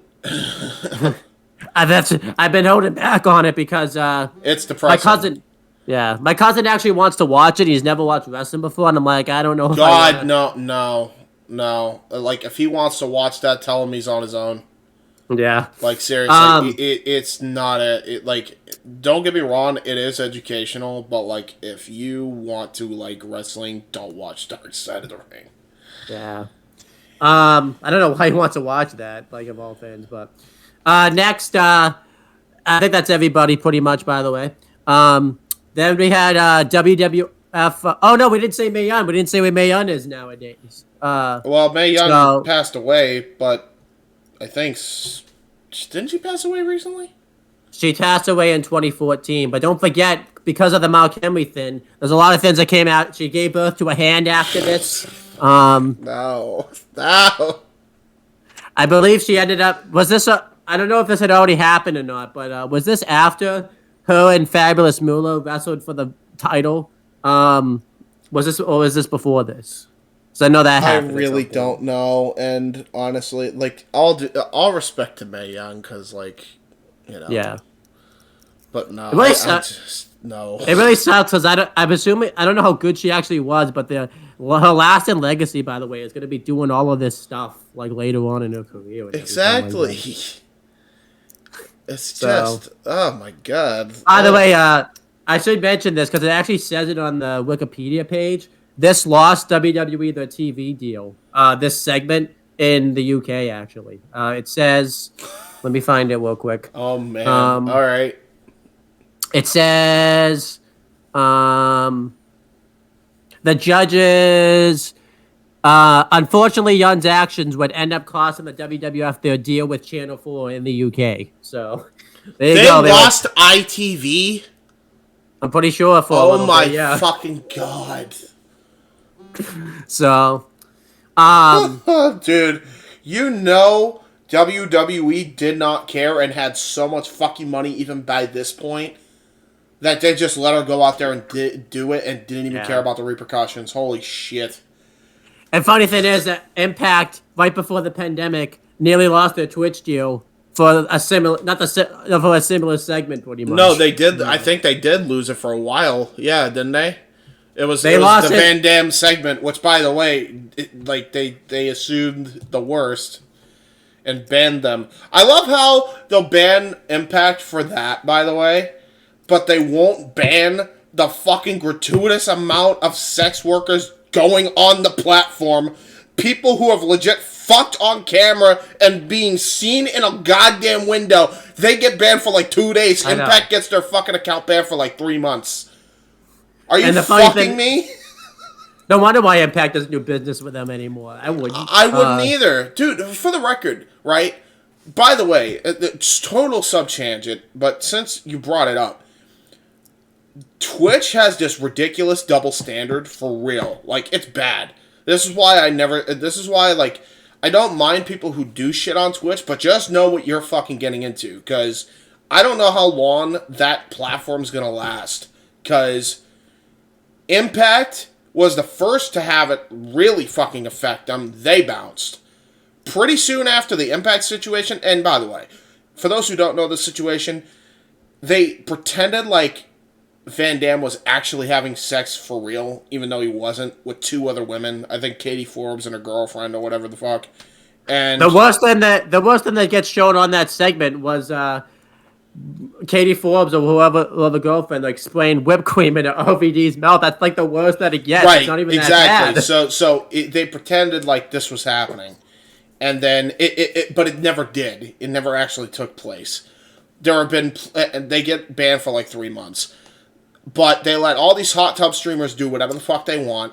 They let them, if they get nude accidentally, they get banned for like 2 days, and then they're reinstated onto the fucking platform. There's been girls who have legit fucked on camera. They fucking get reinstated within like a day or 2. Like, and by the way, because of all that crap, they treat their streamers like they're nothing. Basically, unless you are a woman, these fucking virgin mods will go there, look at them, and be like, yeah, we'll protect you at all costs. Like, there's some fucking, like, basically they're like a bunch of simps for nothing in return, just so that way they could just stare at them and jack off. Yeah. Sorry, it's the truth. Fucking kiss my ass if you don't like it. So, Sykkuno left. Valkyrie left. Corpse left. Ninja's gone. Ninja's retiring. He's not going to be on the fucking platform much longer. XQC is gone.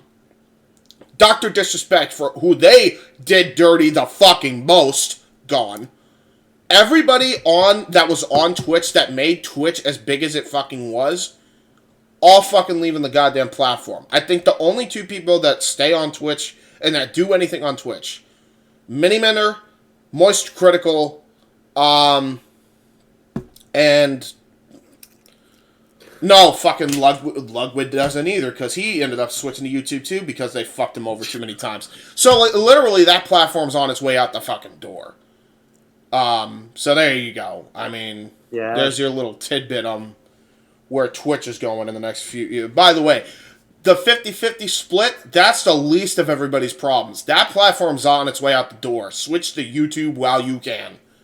Because it ain't lasting much longer. I'm telling you. So next, they showed a WWF New York segment where, I didn't finish talking about Mae Young's career record. Yeah, so sorry. So she ended up passing away in 2014, but would make sporadic appearances, doing stuff like this. Unfortunately. And then she passed away in 2014. I don't forget how. I think just old age. Yeah, so. Pretty much. She lived a good life from what I understand. She was a sweetheart, but also yeah. They she got a pretty decent tribute and everything like that, like before this and everything. So that's fair, yeah. Next, WWF New York. They cut to that segment, and Jonathan Coachman just kind of talks about WWF New York and the Rumble a little bit.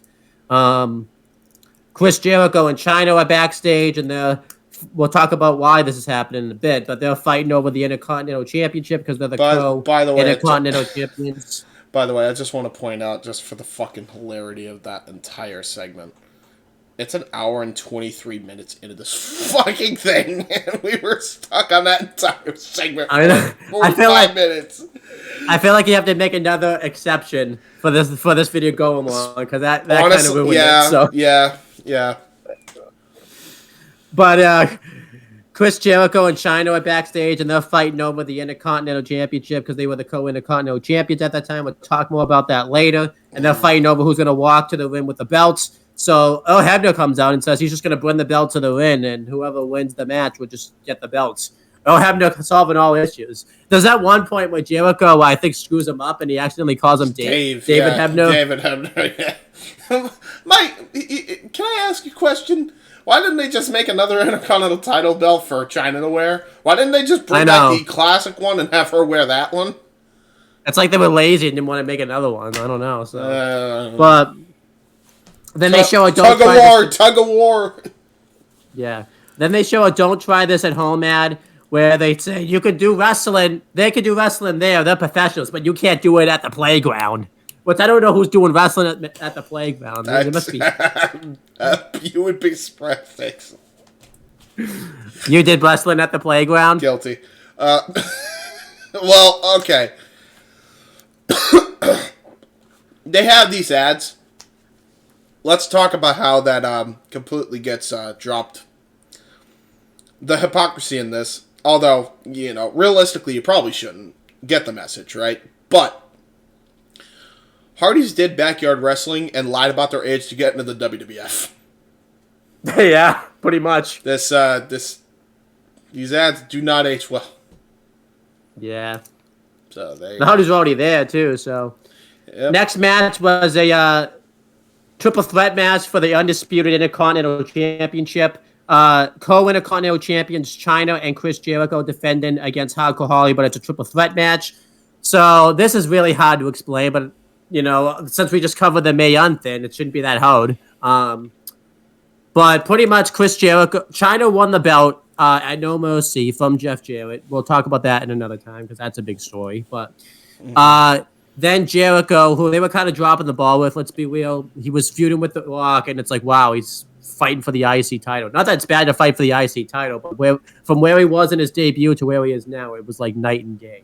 Jericho and Conrad Thompson talked about this in his Talk is Jericho podcast, I've said, where he goes through like the first year in his run, and there was a reaction because Bruce Pritchard did it and something else to wrestle with, and he was trying to be, what Bruce Pritchard is on his podcast where he tries to explain why things happened the way they did. And Jericho, again, we talked about this before, it's all opinions and stuff, but basically Jericho was just giving his perspective about what was going on, and I tend to believe Jericho's perspective more. That's just me, but if you want to believe Bruce's, that's fine too. But I'm curious on what both perspectives were now that you're bringing this up, so let's go. Hit me. Well, it's been a while since I've seen that podcast, so you're gonna have to go watch it for yourself. Fair enough. I assume okay. Did they? I know the storyline, or at least in kayfabe, was Bob Holly was just a complete misogynistic asshole, where Jericho was only halfway. I believe the storyline actually was Jericho and China fought for the belt. I believe at Survivor Series, and I'm pretty sure Jericho wins the belt, and then they have a rematch. And then it was where they both pin. Yeah. So I'm pretty sure, but I'm pretty sure Jericho wins the belt. Then there's the double pin match. So they Stephanie McMahon, because they were doing the McMahon Helmsley thing, it just started at this point. Declares them both co-Intercontinental champions, and they both defend the title. They would both defend it against like random opponents and help each other win. Because if they lost, Jericho would lose the belt and stuff like that. It's the same thing if China lost, and then. Eventually, it led to a match at the Rumble, and they had said like Hardcore Holly had non-title victories over like Jericho. It had to have been Jericho. There's no way they're having Hardcore Holly beat China. I don't think they're that stupid. But I just don't really like this storyline. One, I get trying to do something different with the IC title and stuff, but I just don't understand why they did like the I know they've done this before with like the WWE title in 2011, but that was a different circumstance, and even that was kind of stupid But that's stupid for a different reason, obviously. The reasoning for it was stupid, but at least the execution was good. Yeah. But here it was just really stupid just because, like, one, I don't know why they didn't just, like, vacate the title and just have Jericho and China have a one-on-one match. Originally, I was going to come on here and say that they probably had Hardcore Holly in the match, so that way China gets protected in defeat, Well, we'll talk about that in a minute. But I'm going to be honest here. This really isn't all that good of an Intercontinental Championship match. I don't want to break this down move for move. One, it's also in a bad spot because they just saw Mae Young in a bikini and almost naked. So the crowd's obviously... The crowd's obviously not that... Oh my god, I almost passed out. Holy shit. What a sentence. Oh my god. Oh my god. I don't even think... Do you ever think Kim Lawler... I can't believe that was a sentence that just got uttered. They were in a bad spot because Mae Young decided to skip in the dude. That's pretty much what it was. But the commentators aren't into it either, especially Jerry. He's really not into this. Still on about Mae Young. You're right. So it's kind of like, so again, yeah. So what? Going through the match, it's a triple threat match. China doesn't do a whole lot in this match. You can definitely see that China wasn't the best wrestler because there's a lot of moves that she fucks up, but it's understandable why they use her. She's still such a brick shithouse, dude. Holy shit. Yeah. Jarrett and Hardcore Holly just did not fit at all in this match. I don't know why he was in it. Dude, he pretended like he was going to hit China in the head with a chair, which was getting boos, and Jericho saved them, got a cheer. He's supposed to be a heel. Like, alright. I think Jericho's the face. That's my point. So it's just like, he's supposed to be a heel, but they're booking him like the fucking face. So, like, Jericho is semi a dickhead because he hits a lion salt at the end of this fucking match, but like on China, right? But not as much of a chivalrous asshole because he fucking saves China from getting her hang donked by a chair by Bob Holly. Yeah, it's really what is really going on? Jericho hits a really cool dive on the outside onto Holly. He gets him into the walls of Jericho, which gets countered. Jericho actually calls the guard in Madison Square Jericho because he comes out and cuts like a promo and does his entrance. Really good promo, and he's super over here. Holy shit! Eventually, he hits the lion salt and becomes the undisputed Intercontinental Champion. I gave the match like 2.5 stars. What was this point of having Holly in the match? I gave it if like China was just Maybe it is a 2. I don't know why you gave it 2.5. I think you were being a little bit too generous, to be fucking honest. This sucked. This sucked. A donkey dude. I honestly think it could have had a better match with just Jericho and China by themselves. I know. I especially don't understand why Holly was in the match if China was just going to take the fucking pin anyways. Like, what was the point? Exactly. So, and by the way, Holly by this point was apparently along with the Crash deal where supposedly was over 400 pounds. So apparently both Hollys were doing this. So there you go. Yeah. Next, so we mentioned everyone's career perspectives. This obviously too would lead to Jericho and China, where China would turn on Jericho and join up with Eddie Guerrero. I would say it should have happened here, but I forgot the Rascals weren't there yet, so there you go. But The Rock then gets interviewed, and he talks about how he's pretty much going to win the Royal Rumble. He has a funny bit here where he says it's going to be so hard to get through all these guys, and he mentions people like Mosh from the Headbangers and Crash Holly. I know, like, it's burying them, but I thought it was still funny because it's The Rock. He made it work. And he mentions that he's going to go through the Big Show and go through everyone. Oh my god! Yeah, this promo was just something else, bro. It's really good. That's what it was. Yeah, it was The Rock on full form here, like just promo central here.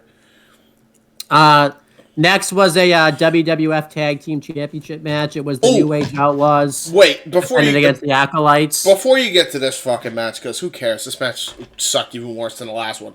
The Rock, for a second.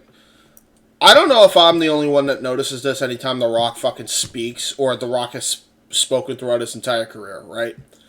But The Rock has 2 different cadences that he's had throughout his career, right? I cannot be the only one that notices this, because in the 90s, he goes, well, The Rock says, and then by 2000s onward, he goes, well, The Rock says, Yeah. huh? Huh? What? Yeah. When did the tonal shift happen? Huh? Okay. It was really weird. Next was the WWF Tag Team title match. It was the New Age Outlaws defending against the Acolytes. That The sucked. Acolytes won a tag team battle royal to earn the title match. Really not much of a. There really wasn't much else of a storyline here. That was really the storyline. Nothing else really went on. The idea, by the way, was the Acolytes were supposedly the baby faces. The New Age Outlaws, who had just reformed, are supposed to be the heels because they're with the fucking McMahon-Helmsley regime, right? Right? Okay, cool. Now, keep that in mind. They come out here like the New Age Outlaws are the baby faces. Yep. Because they're so over. Because they're so over. And the Acolytes. The Acolytes come in here, they're the baby faces, they get booed out of the building. By the way, in the promo build-up, the New Age Outlaws pretend that they're basically saying they're afraid of the fucking Acolytes, but that they're gonna walk through the fear and retain somehow, right?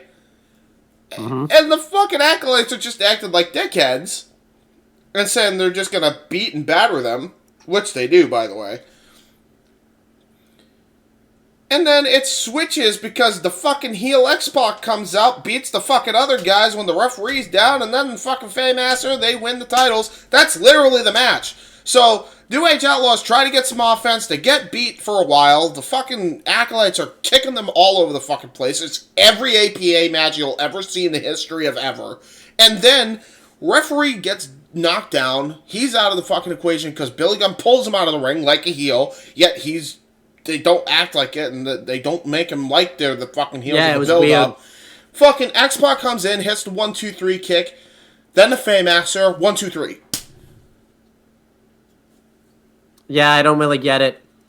This match one star. It was bad. It's one of those issues with the Attitude Era where this match could have been so much more. But it's not even just that, but like the heel face dynamics were off. And white team went over. We can at least say that. That's why it's a 1. Right. But yeah, I just don't understand what they were doing. It's weird because like we watched another APA match with fucking the Acolytes taking on the Big Boss Men with Bull Buchanan and Ray Traylor. Really, way better match compared to this. Weirdly enough, when Adam Blanc did his like pay-per-view match, he did through like 10 bad matches on awesome pay-per-views. He put the Big Boss Man and Bull Buchanan match versus the Acolytes. I thought that match was really good, to be fair. Yeah, honest. And this match should have been... And by the way, that was with a blown-up Boss Man and a fucking concussed Bull Buchanan because Bradshaw's an absolute asshole, by the way. So, yeah. Maybe that's why he rates it so low, but the fact that they had a good match at all is a miracle. Yeah, especially too, considering the fact that it's really weird how they structured this. Because then the next match, the New Age Outlaw, it's like the New Age Outlaws were like tweeners because the baby. I actually remember this at No Way Out 2000. They wrestled the Dudleys and they wrestle the baby faces in that match, and they lose the tag titles to the Dudleys on that show. So it's because the Dudleys are such heels and all that. Yeah, the Dudleys are the heels going in. So I'm just saying it's really weird how they're treating the New Age Outlaws. Did the New Age Outlaws break up pretty much soon after that too? Weren't they done? Because then it was then it went to X-Pac and Road Dogg out of nowhere, and they came out to the King of Rock. Who? I meant to look this up too but I forgot. But let me just give me a second. All right, you do that, and I'm trying. This match really stunk. This honestly should have just been on like Raw, because I feel like they would have had a much better match. I don't think it even deserved Raw. I don't think it deserved SmackDown, which they just lost by this point. Yeah. Like, they built it up badly. I mean, obviously the star power was there, so they were obviously going to put it on one of the shows, I'm sure, but, like, this... Okay, so... Definitely not on a pay-per-view. Billy Gunn got injured during the Dudley Boys match where they dropped the titles. And was... And they wrote him off by he got into, like, a fight with the DX members for losing his cool, but they obviously used that to write him because he basically suffered an injury. And didn't he come back from injury and he was the one after that? Yeah, he said it doesn't say this because I'm on their like tag team thing, but it says the two would reunite one more time as faces. You know, the tag team Wikipedia, not like the singles Wikipedia. Yeah. At Survivor Series later that year, teaming up with Kay Quick and former DX teammate Chyna against the Rascals. Remember, they did that weird thing where they put... I do remember this. I do remember that was a thing where Road Dogg and R-Truth would rap, and then they'd have fucking Billy Gunn just join them on a one-off, and then they all just... Man, that actually could have had potential, to be fucking honest. Yeah, they could... going through it, though, give me another set. I know this seems... this video seems very, because then... He did come back as the one. You're right. He did come back as the one. Yep. So he was the one, Billy Gunn. And then he got released. He came out to their sitcom thing. Give it out. Have we actually done a? Have we done a career? I don't think we've done a career retrospective. A career retrospective on Billy. There's a weird retro. That's one of those retros. I don't think we've done a career retrospective on Billy Gunn, have we? I don't think we have. No, we haven't. No, we haven't. But pretty much, yeah, he got released in 01 for drug issues, I think. Drug issues, and then he came back in like 2001, and they did the Billy and Chuck deal. And then which was also hilarious. Yeah, he was released in 02. He worked the Indies. Him and Billy Gunn wrestled in TNA. Road Dogg wrestled in TNA as Kip James and BG as James. As the Voodoo Mafia Kins, I believe they were called. Yeah, they were called something else entirely first, and then they went with the Voodoo King Mafia just to call them VKM as a and then they were... By the way, they were fucking toasted the entire time they were in TNA. Fucking drugged out of their minds the entire time they were there. And then they were released... I'm pretty sure one of them was released first, and then the others followed soon afterwards. And then Road Dogg would have been released first, and then Kip James, which would be Billy Gunn, followed soon after because he was originally a part of the Beautiful People as like this rehash of PMS. He was the meat to the Beautiful People, and then they axed him for similar problems that Road Dogg had with them. And then they came back. They returned. They came back. They came back in 2012. Yeah. And had part-time appearances as a tag team. And then Billy Gunn left. Well, Billy Gunn was a coach for a while, and he was released in 2015. It would have been because I remember it was during the Mass Soy Wrestling Corner days. He was something like that. Something like that. And then he was, I think, for drug issues again too. By the way. And then well, no, okay, so this time around, and I know the full story because I talked to Billy about this straight up, although they're cool now, I guess, so I don't fucking know. But the reason Billy was released that time was because he was apparently on too many roids, yet Triple H was doing the exact same amount, and then whatever. Basically, it was just a fucking favoritism issue, which Billy was right. I mean, come the fuck on.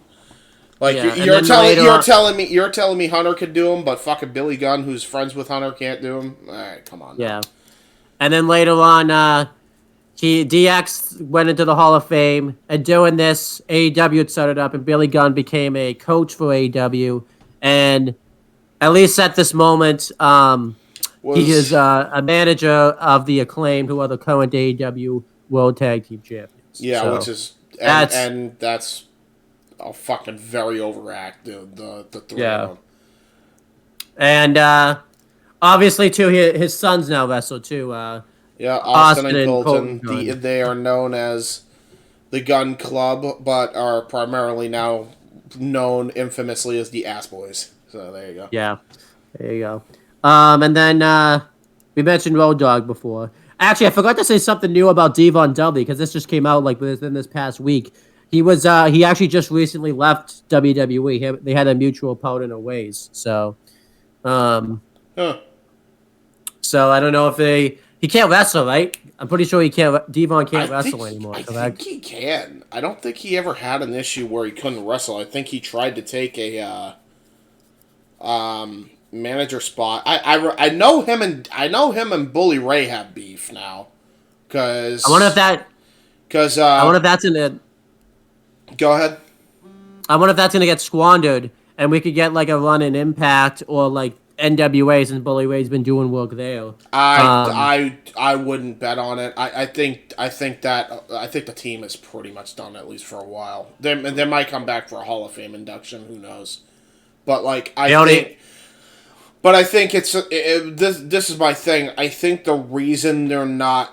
As far as I know, the reason Devon's pissed with Bully is they were supposed to go in as agents together, and Bully decided against it because he wanted and Devon was pissed with them. I don't know if that means if it's just a business thing, or if Devon took it more personally than that, or whatever the fuck, but I know they had beef at one point recently, so. Next, let's go over... Because this is the best match of the whole show. And 5 stars all day. 5 stars all day. Spoiler alert. Next match is the street fight for the WWF Championship. It's Triple H with Stephanie McMahon Helmsley ringside, even though she doesn't stay there, versus Cactus Jack. We should talk about, too, I usually try to talk about where the company was at this time. They had just lost Stone Cold Steve Austin at Survivor Series 99 2 months prior to this because he had to go away for neck surgery. And they pretty much had to scramble to come up with top guys. And pretty much The Rock and Triple H had to basically carry the ball for a while. And Foley was the bridge between the two, pretty much. Yeah. Like, he is the reason why they became the number 1 and 2 baby faces. So if you really think about it, it was down to the ones to steer the ship were The Rock, Hunter, and because he got them there, Foley. Yeah. How crazy? Because we were watching other pay-per-views in 2000.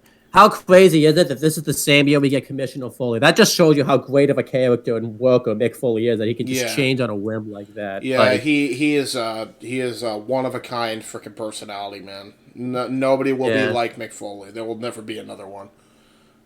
But anyhow, Triple H. So they just lost Stone Cold, so they had to get their top guys. Triple H had just defeated Vince McMahon at Armageddon in 1999, and that was the start of the formation of the McMahon-Helmsley faction, because Stephanie McMahon turned heel on that night and joined up with Triple H. And Triple H won the title from The Big Show on the first Raw of the new millennium, which was a pretty big deal because it was the first Raw of the new millennium. Mm-hmm. And they basically started the McMahon-Helmsley regime.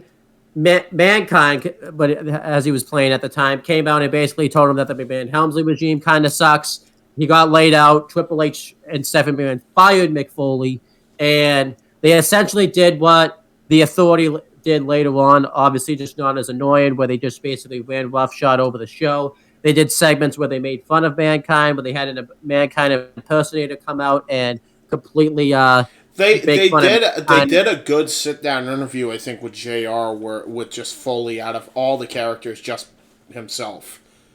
Yeah, and that was really good. And then eventually, I can't believe they didn't do this. This would have been so good if they did this like back during the Authority days, where all the roster threatened to walk out of the company if Mick Foley wasn't reinstated. Dude, Attitude Era was a different beast. They knew how to tell good stories, and not all the time. They missed the marks on certain things, but like as far as when they got to the desired destination, nobody was better than the WWF in the industry at this point. Nobody, including WCW, especially WCW by this point. Well, I mean, you crap on it, but Adam Blomplay said it when he did the how WCW should have booked Bret Hart because it was just Vince running things at the helm. He basically, as long as Vince doesn't become Vince, and he actually wanted to happen, a storyline will happen. Where in WCW, you had like Hogan would come in and say, "No, we're not doing that. We're going to do this instead." Like there was so many people running everything that it just kind of Hogan. I think it was like the leadership was Hogan, Nash, Bischoff, Russo at one point. The management was a complete mess. And the reason why, by the way, it was a complete mess is because the one guy that should have fucking cared, but never did, because he had a bunch of other things he was doing, was Ted Turner and whoever fucking took Turner away from Turner. So yeah, and people wanted WCW gone since the Bill Watts days. So it was doomed anyway. Yeah, but anyhow, so yeah, the roster threatened to walk out if I think it was all the baby faces. I didn't see any like heels at ringside or anything like that, but they forced because one of them obviously was The Rock and like the Big Show and stuff. So this forced Triple H and Stephanie McMahon to bring back Mick Foley, which I thought was a creative way to get Mick Foley back instead of like having Vince come out and stuff and do it. I thought it was cool that like they were actually forced to bring him back, which was cool. Mm-hmm. And it led to a title match at the Rumble where they were going to have the street fight. And they had a match on Raw, Triple H and Mankind. And basically Triple H kicked his ass and destroyed him. So on SmackDown, Mankind revealed that he's going to have to find a substitute. And that substitute ended up being Cactus Jack. And the cool thing about this is they did this storyline back in 1997. You could say, oh, it's the same thing, but they actually reference the fact that they've done this before because they show in the video package. They show the match that they had in 97, which was a fucking belter classic as well. Street fight as well. So the history, by the way, you want to think about this too. The top four faces of the entire Attitude Era arguably are, like, the Mount Rushmore is Foley, Hunter, Rock, Austin, right? All of them, at some point, all intertwined somehow throughout that entire time period. Yeah, it's just crazy. Even in the new generation, towards the tail end of the new generation, they were all intertwined. Because Foley got the best match out of Rocky Maivia that ever happened. Foley got the best match of Hunter Hearst Helmsley that ever happened. The Rock and Hunter had a really good Intercontinental title match during the tail end of the new generation era. Fucking Austin and fucking Rock had a great Intercontinental title match around the beginning of the Attitude Era. Like, everybody was intertwined for their entire career somehow, some way. I'm pretty sure, by the way, too, didn't Rocky Maivia, wasn't his first Intercontinental title win on Hunter Hearst Helmsley? Yes, it was. On Raw. It was a Thursday Raw. Of all things, yeah. Of all things, yeah. I feel like you can... And that's how good the Attitude Era was. I feel like you can't really say that about any other era. They've tried to say that about like the Ruthless Aggression era with like John Cena and Randy Orton, but they were always intertwined. No. Not like that. Like it's not as storied as the progression. Like nothing will ever compare. Don't get me wrong. The Ruthless Aggression era definitely had great moments of brilliance, but nothing will compare to the WWF having the best type of athletes, the hottest athletes that the company would ever have at the hottest period ever. Yeah. Nothing will compare to that. But going through the match, Triple H comes out and Stephanie McMahon goes to the back because Triple H thinks that the match is going to be too dangerous. And the match starts and Cactus Jack. Jerry Lawler did this too and Jim Ross because Cactus Jack plays so many gimmicks and stuff that it's hard to keep track of it and stuff like that. Yeah, because I'm pretty sure not long before this he was just Mankind too, so that's why it does take time. But Cactus Jack beats Triple H all over the place. There's one point where Triple H hits Cactus Jack with the wind bell. And you think he's going to get the advantage from this, but Cactus Jack's like on his feet out of nowhere, like in like 2 minutes. It's like, what the fuck happened? Like, how did that happen? Dude, like, it was awesome. And by the way, so this is after that chair shot you specifically mentioned. This is where Foley tells him, come on, and he runs like a bull towards the chair. and Hunter smashes him with this thing, right? And then smashes the chair right down. Like, as bad as it is nowadays in hindsight, because, God, it was fucking disgusting, by the way. Yeah. When I think of Triple H and chair shots, this is the single image that made Triple H for me. Because he smashed him, and the way he just smashes the chair down right after, it's like so Triple H. Yeah. I can't describe why that's the case, but you'll see it when you see it. Cactus Jack then hits Triple H with the chair. He puts the chair on his head and does a leg drop with it. They start fighting in the crowd. They fight all the way up. He squeals at one point while he beats him on the ground. Yes. They fight. They fight towards the staging area. Triple H, Cactus Jack drops Triple H onto a stack of bricks while there's trash cans on him, so that at least Triple H didn't take too bad of a bump there. Oh, and you think that may have not been as bad of a bump, but then the plywood comes in. You've told us about the plywood before. So they're teasing a suplex spot through this thing. Hunter is trying to put him through it, fully reverses it, and hits a suplex on Hunter. Hunter goes onto the plywood. A piece of plywood goes right into Triple H's quad and fucking stabs right into it. To the point where you'll notice that Triple H has to have tape for a majority of his 2000 run, which was the hottest run he ever had in the company. So he always had to have his leg taped up because he needed to support it and stabilize it because it was already on borrowed time. I think a lot of people don't realize that Hunter, when he had the quadricep tear against Jericho and Benoit in the two-man power trip match, his quad was already fucked from the Foley match. It was already on borrowed time. Because keep in mind, they didn't have a fucking Cadisio tape back then. So he had to wrap that thing up all the time. So, you know, I don't think people realize, like, how much that affected Triple H. Like, that was the real, like, reason why his quadricep teared. Maybe not right away, but that was definitely a big contributing factor as to why his quadricep went off the fucking bone. Because he got stabbed right through by a piece of fucking plywood taking a suplex by Cactus. Yeah. They continue to fight. Cactus Jack throws Triple H into those doors I talked about by the Royal Rumble entrances several times, or the stage, I should say. They fight towards the ring. Cactus Jack throws Triple H into the steps. He hits a running knee into the steps, and Triple H falls so that way he doesn't take a good brunt of this damage. But they covered it up by saying that Triple H tried to move but didn't. But obviously that was what was meant to happen.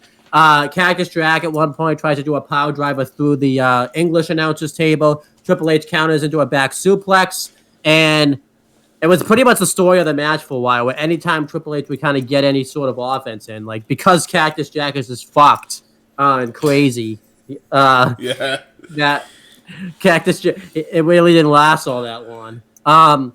Triple H finally gets the full-on advantage in the match when, I forgot to mention he brings out the 2x4 wrapped in barbed wire. Triple H uses it on Cactus Jack. And then eventually Cactus Jack starts using it himself. He hits Triple H with it, which busts him open, and he grinds him with the barbed wire. Eventually, it gets to a point where when Triple H gets the advantage, the referee takes the 2x4 wrapped in barbed wire and hands it off to Hugo Savinovich. And when Cactus Jack regains control of the match, he asks the referee where it is, because Cactus Jack also has the match won by this point. He hits the double arm DDT, and because the referee's too busy getting rid of the 2x4, he misses the count, but eventually gets the count, but Triple H still kicks out. And Cactus Jack tells the referee, he's demanding and asking him where the 2x4 is, and he pointed out that it's at that Hugo Savinovich has it. Cactus Jack demands Hugo Savinovich hand it over, and he refuses. Eventually, just Hugo. Yeah. Just fucking blocks him. And Carlos Cabrera ends up with it, and he just hands it off to Cactus Jack because he doesn't want to get punched and things like that. No shit. And then Cactus Jack starts using the barbed wire himself. Eventually, they fight to the outside, and Cactus Jack hits a swinging neck breaker to Triple H on the floor, and he goes to charge at Triple H again. Triple H hits a hip toss, sending Cactus Jack's knees first and back first onto the steps, and then he throws him again, and Cactus Jack goes up over the steps. It was just a really good spot. And I usually don't like it when this happens in matches. I'm glad they got cut back from it where the steps just topple over. But obviously this time it made sense because of how hard and Triple H threw Cactus Jack and all that type of stuff. So this time it worked. And then Triple H gets the advantage here. Earlier, but when he was doing his entrance, he handed Howard Finkel something. And we found out that it was handcuffs. And obviously this was a callback to last year where between the match with Mankind and The Rock, and the I Quit match, where The Rock kept hitting Mankind again and again with the unprotected chair shots. Which happened again for a while, by the way. Yeah, so Triple H handcuffs Cactus Jack's hands behind his back, and Triple H does this for a bit. Not as bad this time, I'll admit. I think he did stuff like we hit him in the ribs. He definitely was a lot more safe with it, but there's only so much safety you can have with unprotected chair shots. So, there was that. So eventually, Cactus Jack makes his way over to the stage, the entrance stage, and we find out that this was meant to be a trap. So when Triple H goes up there, The Rock comes out and hits Triple H off the head with the chair. And I love this callback because obviously The Rock was the very guy that did this. So this was a really good callback to that match. And obviously it sets up stuff, obviously, for the Great Feud in 2000 anyways. Yes, it does, yes. So then the police officer comes out and unlocks the handcuffs from Cactus Jack. They continue to fight. Cactus Jack grabs thumbtacks, and before he can really use them on Triple H, Triple H low blows him, backdrops him into the thumbtacks, and hits a pedigree, but Cactus Jack kicks out. Then he hits the second pedigree into the thumbtacks, and Triple H retains the championship. We're not done yet, though. Triple H has to be stretchered out, and Cactus Jack is upset about this, and he runs up to the stage. He takes out everybody, and he wheels the stretcher towards the ring, puts Triple H in the ring, and grabs the 2x4 wrapper barbed wire and hits Triple H with it. And obviously, this would set up the awesome rematch. You can make the argument that match is even better than this one. And the Hell in a Cell match at No Way Out with Triple H and Cactus Jack Mick Foley. Mick Foley's first retirement match. Out of 5 or 6. Hey, Terry Funk has had more retirement matches, so that's give him fair. a break. That is fair. I think so. Yeah, I give this match 5 stars. It's probably the best title match that's ever taken place at the Royal Rumble. Really fantastic stuff. Great storytelling. Really got over Triple H huge. It's really weird because when you really break it down, when it comes to Rumbles, the best title matches for some reason involve street fights. You think of this one, and you think of the one with Cena and Umaga in 2007. Yeah. I mean, if we were doing a list, I would probably say, obviously, Angle Benoit in 2003 is another great title match. That's a belter, yeah. Their Ultimate Submission match is, I think, the best. If you're talking about gimmick matches, definitely the best Iron Man match. But best title match at the Rumble, probably Kurt Angle and Benoit there. Yeah, probably just straight up. Even though it's not a one-on-one match, the triple threat, as bad as that show is, the triple threat match at Rumble 2015 between Lesnar, Rollins, and Cena. Yeah, that was fucking case of the good, the bad, and the ugly. I would probably put. I know a lot of people like that match, and I probably would put it there too. It's obviously Cena Styles. It's not top 5 on my list. I think that match is a little overrated, but that's just my opinion, obviously. But I like Cena Styles. I think at Rumble 2017, I think the SummerSlam match is their best out of the series. Period. Yeah, for sure. I'm just saying that just title matches at the Rumble that would be there, but a lot of people say that that's that's like I think a lot of people overrate that match. I think that match is a little overrated. They just overrate it because it was fucking Mr. TNA versus Mr. WWE, and they're like, oh my god, it was great. Yes, but like SummerSlam 2016 was better. Yeah, It was way better. but like it was epic. But yeah, so I give this match 5 stars. What anything else you want to add to this match? Dude, you owe it to yourself at any point if you like wrestling. At any point, and you want to study, if you're a new fan of wrestling and you want to study the history of the WWE title for whatever reason, and you want to become a historian, this is a match you watch. It is tremendous. Any fan can watch this match, get the story, and understand what's going on. And it's a roller coaster from beginning to end, and it's great. It's honestly By the way, the best matches they've ever done. I can't believe I even missed this, by the way. When they were showing promo packages, they actually showed footage from Mick Foley's death matches in Japan, which is fucking crazy. WWF death matches in Japan, ECW footage as well. Yeah, so... Next, they show a WWF New York segment. They were killing for time a little bit because they had to clean up the ring from the street fight. Yeah, they did. There was a lot of fucking shit they had to clean up. And they did a segment in WWF New York where Jonathan Coachman interviews Linda McMahon, and he asks her about Stephanie McMahon's actions recently, and she doesn't really say anything about it. Again, I think it was just really time filler. Really, obviously, it sets up the match at Mania and everything like that, but this was really just time filler. Let's be real. Yeah, they were just trying to stall for fucking time, really. Yeah. Next is the Royal Rumble match. Not really a lot of storyline. I feel like that's why this Rumble match isn't really remembered. Not a lot of story. Usually they have a big storyline that goes into a Rumble match. There was really nothing here. I think they just knew The Rock was winning, so they just kind of didn't really try to. I get it's a Rumble match, so you don't have to try any storyline, but I don't know if you were listening on like Casey and I's Rumble 08 retro. They added a lot of storylines to the 08 there Rumble. was a lot of good stuff. Yeah, there was a lot of good stuff in that Rumble.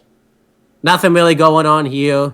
And the biggest thing was that The Rock and the Big Show were gonna go at it. They basically told you that the Big Show had turned heel. It was so lackluster. By the way, this Rumble was so lackluster to the point, right?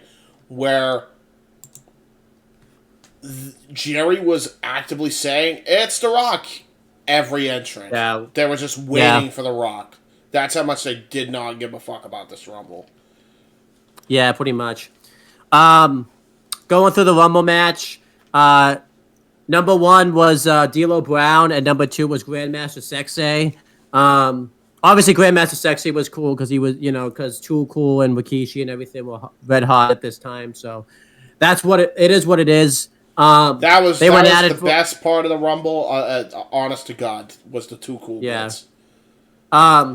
They went at it for a bit, and then Mosh comes out, and Mosh is wearing a dress, and he's got like these cones on where his nipples are supposed to be, like the tits, pretty much. It was really bad. I don't understand why they were doing that. I don't know either. Maybe it was a shout to. Yeah. Then the next number 4 is Christian. Number 5 is Rikishi, and Rikishi just eliminates pretty much everyone that's in the match at that point. Yeah. And then, except Grandmaster Sexay. And then Grandmaster Sexay and Rikishi have a face-off, and then it's the next entrance, and then it's Scotty Too Hotty.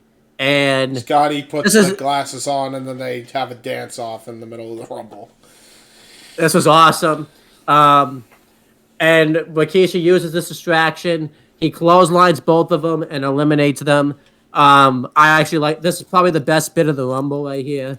And it's funny because of how, right afterwards, too, he fist bumps the both of them like, all right, yeah, fair enough. You got us. It's cool. Yeah, this was really cool.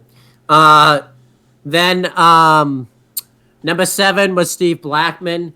I did like to see Steve Blackman and Rikishi go at it for a bit, as brief as it was. Rikishi eventually hits the Rikishi driver onto him and eliminates him. I wish Steve Blackman could have lasted a little longer, but it is what it is. Steve Blackman should be the motherfucker that owns everybody, okay? And this is not how you treat a motherfucker. Yeah, that's definitely someone that came into the company at a bad time. So yeah, that come in for like sure. Although I will say they could have done something with him as a fucking enforcer, and it's hilarious that they never made him a part of the corporation.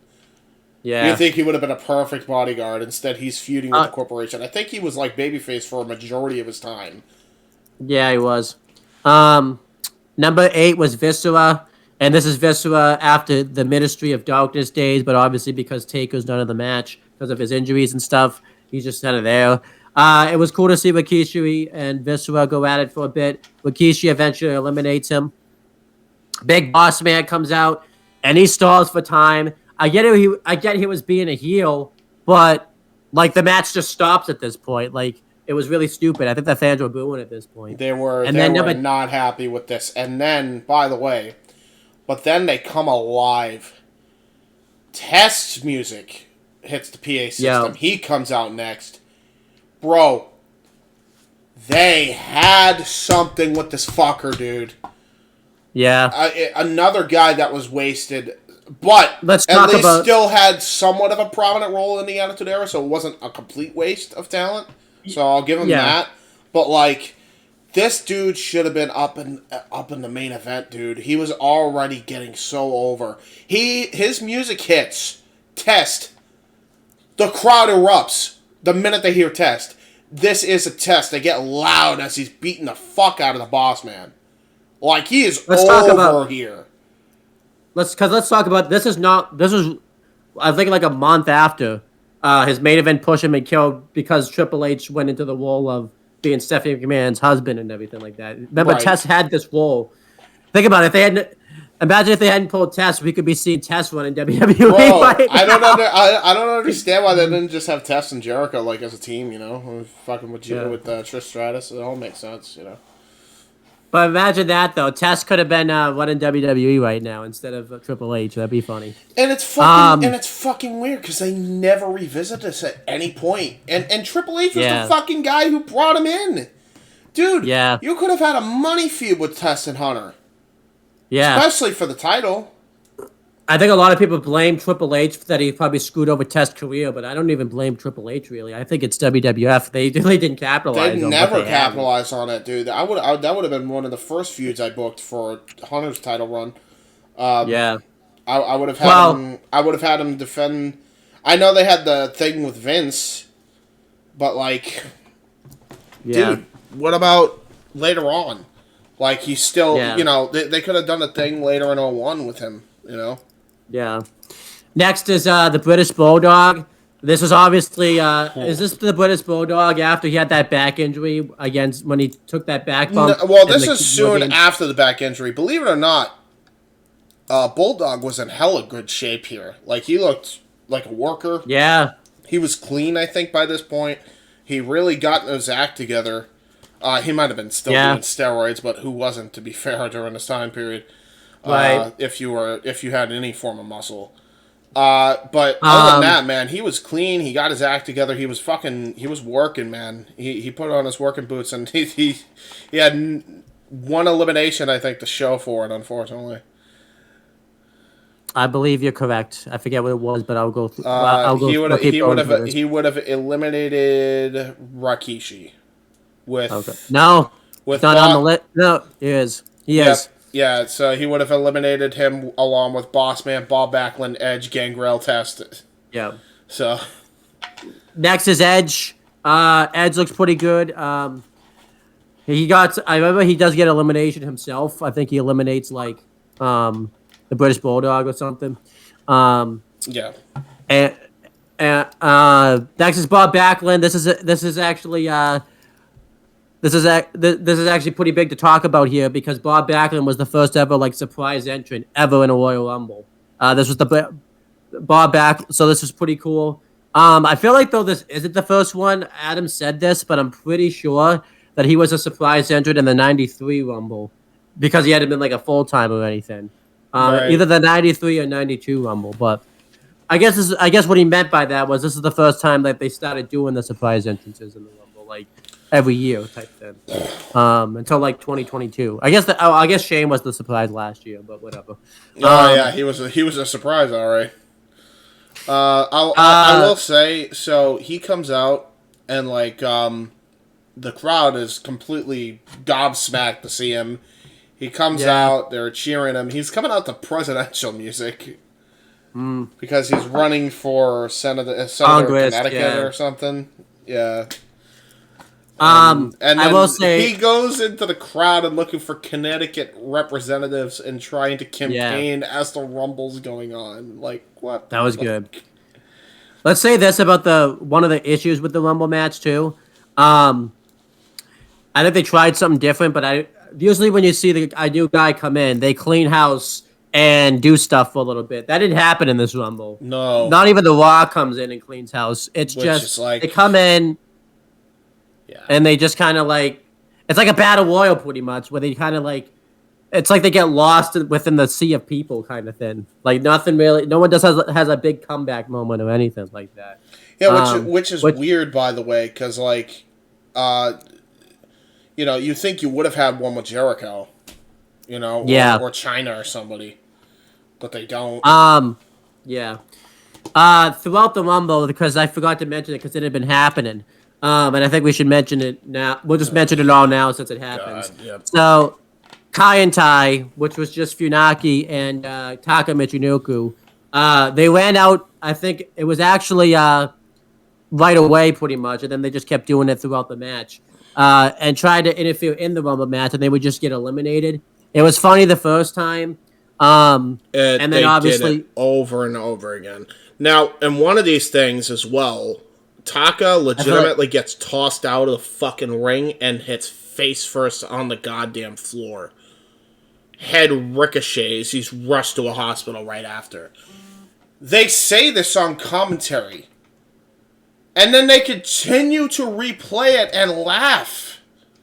And you know who wanted it replayed again and again and again? Jerry Lawler. Well, Vince. I'm saying Vince. Well, okay, yeah, fair, yeah, Vince. It was just really uncomfortable, man. Like, I still to this day say that's like one of the most uncomfortable fucking things. It's like that's Taka's entire career. They, like, tried to give him the goddamn world, and then because it failed, they said fuck him and completely just made him look like a joke. And this is how they viewed it, and it sucked, man. Like, Taka was so underrated. And they fucking just treated him like a jabroni the entire time he was there. Yeah, pretty much. The Acolytes come in the Rumble. I'll just say this one now. They end up kind of costing the Main Street Posse in a few, and they end up kind of screwing over the Acolytes in the Rumble match. So it led to a match between them and stuff, which I don't understand why you were doing a feud between the Acolytes and Main Street Posse, but, I guess everyone had a role back then. I was about to say, the Mean Street Posse, how long did they last? Guess they lasted longer than they thought. Because, I was shocked that the Mean Street Posse was still here. But yeah, at this point, everybody eliminates Rikishi. That's in the Rumble. So Big Boss Man, Bob Backlund, Edge, Gangrel, Test, and the British Bulldog. Chris Jericho then comes out number 15, and he cleans house. Not that one, actually. I said for a bit. I think he got the best comeback spot, honestly. And that's fucking sad since The Rock was in this match. Number 16 was Crash Holly. And every time, like you said, they would say, "Oh, here comes The Rock," and it'd be like someone like Crash Holly or something. I'm not saying I hate Crash Holly or anything like that. It's like one of The Rock. Buried the roster for no reason. Number 17 was China, and Jericho eliminates China by accident. China eliminates Jericho, and they get into an argument, and Big Boss Man eliminates China. So it's like they kind of try to make up for what they did to China earlier, and then immediately didn't make up for it. So it was weird. Yeah. And then Farouk comes out, and this is when the Main Street Posse come out and cost him the match. Funaki came out one more time and was eliminated. And obviously, Taka was supposed to come out then, but obviously he couldn't because he was rushed to the hospital.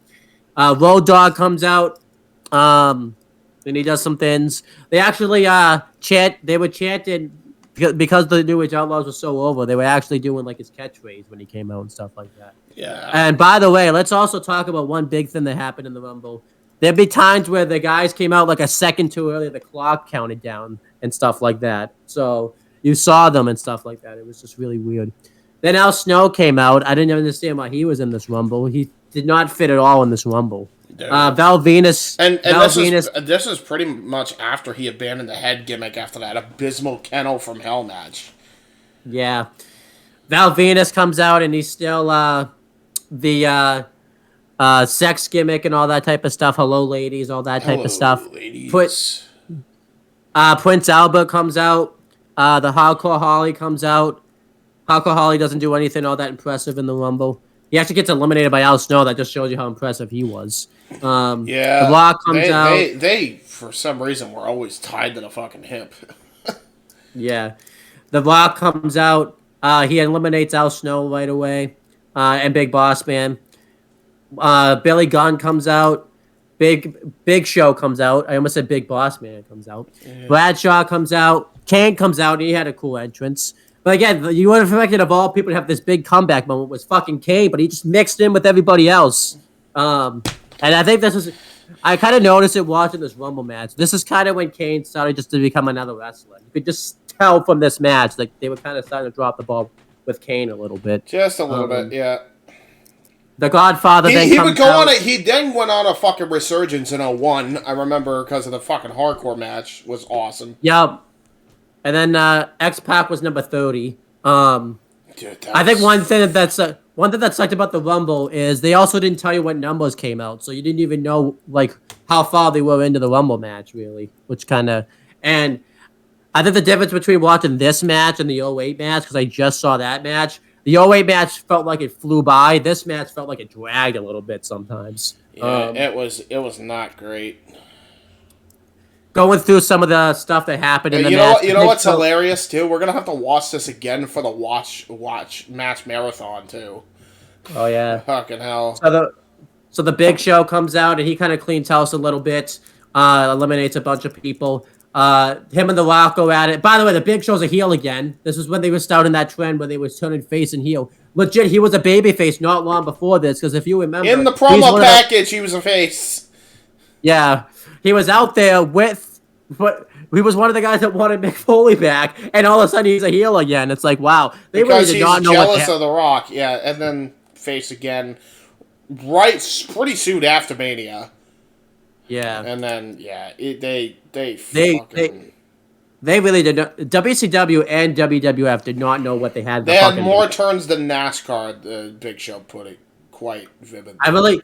I really think it's a shame that AEW wasn't a thing. Because Big Show would have thrived in AEW at this time, I think. Yeah, I think you know what's funny? I think he was better utilized in WCW. Probably, yeah. He had only compared to the WWF, like he had a total of 4 turns. Yeah, that was. I don't know though. He did have to be a part of the Dungeon of Doom or whatever that was. Well, the Dungeon of Doom, everybody in WCW was turned babyface by default because they were going up against the NWO. But, like, that wasn't necessarily because of him. But anyhow, and then he went back to being a heel anyway, because pretty soon after he would join up with the NWO, so he always was a heel. Yeah. And then he turned babyface against the NWO, then he would turn heel again, and then face right before he left. So there was a total of legit, like, 4 turns. And then in WWE, it's, like, in the double fucking digits, and we're talking, like, in the high 30s. Yeah. The Final 4 were Big Show, Kane, X-Pac, and The Rock. Oh, my God. Not a very good Final 4 right there. The Rock, yes. Big Show, okay. Kane, yes.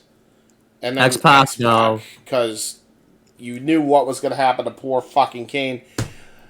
Let me talk about this first. So there's a bit in the match where The Rock eliminates X-Pac, but the ref doesn't see it because I believe the APA is I think the Acolytes and somebody are brawling to the back. Yes, the Acolytes and the Mean Street Posse.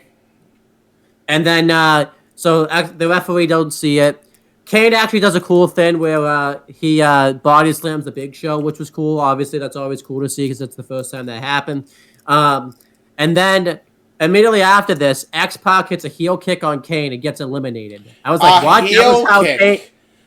By X-Pac. Fucking heel kick. And listen, X-Pac is a lethal striker in kayfabe. I get it. Don't get me wrong. I understand the idea of it. But it's fucking Kane. It's dude. fucking Kane. Like, what are you doing? You can see why. You can see why. You can see why I say that they were kind of starting to drop the ball. They were starting to drop the ball on Kane a little bit because he was fucking getting eliminated by X-Pac by a fucking heel kick. Let's not forget too. They fucking gave Kane a girlfriend and Tori for no fucking reason. This is fucking terrible. And you know what's sad too? I'm not even gonna fucking lie to you. That actually was interesting, and then they dropped it for Cheap Heat for X-Pac. Oh, it's so fucking bad, dude. Like, I was pissed for Kane. I really wanted Kane to have the chickadee, and he was a hot chickadee, and then no, we couldn't have it. No, we had to get the Cheap Heat for X-Pac. This is why X-Pac got the heat he did, and through no fault of his fucking own, because the booking committee thought it was a bright fucking idea that instead of having the character progression for fucking Kane, X-Pac needed it instead. It's so fuck. You gave him the girl, which already broke the fourth wall on the entire arc you built for Kim. But okay, if you wanted to go a different direction with them, okay, cool, interesting. Drops it immediately for Cheap Heat with X-Pac. It's so stupid. For Sean Waltman. Oh my god. And I like Sean Waltman and stuff and all, but who's gonna make you more money, Sean Waltman or Kane? Fucking the answer's Kane. fucking Kane. If you say Sean Waltman, get out of the business. Like, at that point, for sure. Unless you're Sean Waltman. Sean Waltman, he's a good hand. Even though great. For the record, by the way, expect Sean Walt. You just called him a good hand. Expect a chair shot to the head by Sean Waltman. Yeah, yeah. I'm gonna get Van Daminated, heel kick style. Yeah. I'm gonna get eliminated by fucking dude. That'd be like me at my current weight right now getting eliminated by him with a fucking heel kick. Are you kidding me? And the dude Kane does a full fucking twirl over the top rope for this fucking guy. Why, dude? Why are you giving him this? I think the worst part about this too, Kane's not mad about anything. He just fucking walks to the back after this. You stole your girl, choke slammed the fucker on the apron. Have The Rock eliminate him right after. At least get your fucking heat back. Jesus Christ. It's so fucking bad. What the fuck? This is like the most egregious part of the Rumble for me. By the way, all joking aside, when Owen says, like, no, Kane would have made more money, this is how much they gave him. Zero fucks about Kane. They, fucking years after the fact, they give fucking mask goddamn clearance and sell a bunch of them for Rey Mysterio. They didn't do that once for Kane. Not one time did they do it for Kane. And if they did, they barely fucking promoted it. I don't remember one time where they promoted, you could get a Kane mask from WWF ShopZone.com or whatever the fuck it was back then. Yeah, I don't remember that. I would have fucking remembered that because I was watching during 2000. I don't remember that ever being a thing. I would have loved to have a Kane mask. I would have rocked that shit like you wouldn't believe. So, like, I actually do have one, but it's like that mask that he had like towards the end of his one. And I guarantee you, by the way, they barely promoted that one as well. And I guarantee they probably did have Kane mask on the shop, but they did not promote anybody nearly as much as they did Mysterio. And that's coming from a Rey Mysterio mark, by the way. But they should have had that same treatment for Kane. Yeah, seriously, for sure. He was so over, and like people still wanted to like him. And then they have him get eliminated by a fucking heel kick. Fucking inside out bump over the fucking ropes for this goddamn kick, dude. And he just walks to the he just walks to the back. Like, okay. Yeah, walks to the back. No fire, no hellfire and brimstone. Just like, oh god damn it. I got hit. It's back to the back, I guess. I will have my sorrows while I drink my apple juice. And then like and then X-Pac, I don't even remember how X-Pac got eliminated because I was still like in shock that fucking a heel kick eliminated him. That's how bad this was. I think Then it's fucking down Rock eliminated X-Pac, I believe. Or, no. Wait, hold on. So, yeah, X-Pac eliminated Kane. The Godfather... Yeah, that happened. Oh, my God. You gotta get something on, because Gary's gonna be here to meet you at the front door in less than Okay, wait a minute. How many minutes? 5 minutes. Wait a minute. I am wrong about something. Well, dude, I'm You recording have to right meet him now. at the door. I already told him that. Dude, fuck. Hey, he's got money for you. I know. Alright, continue on. Sorry. There was, I did forget, I am wrong about something. Go ahead.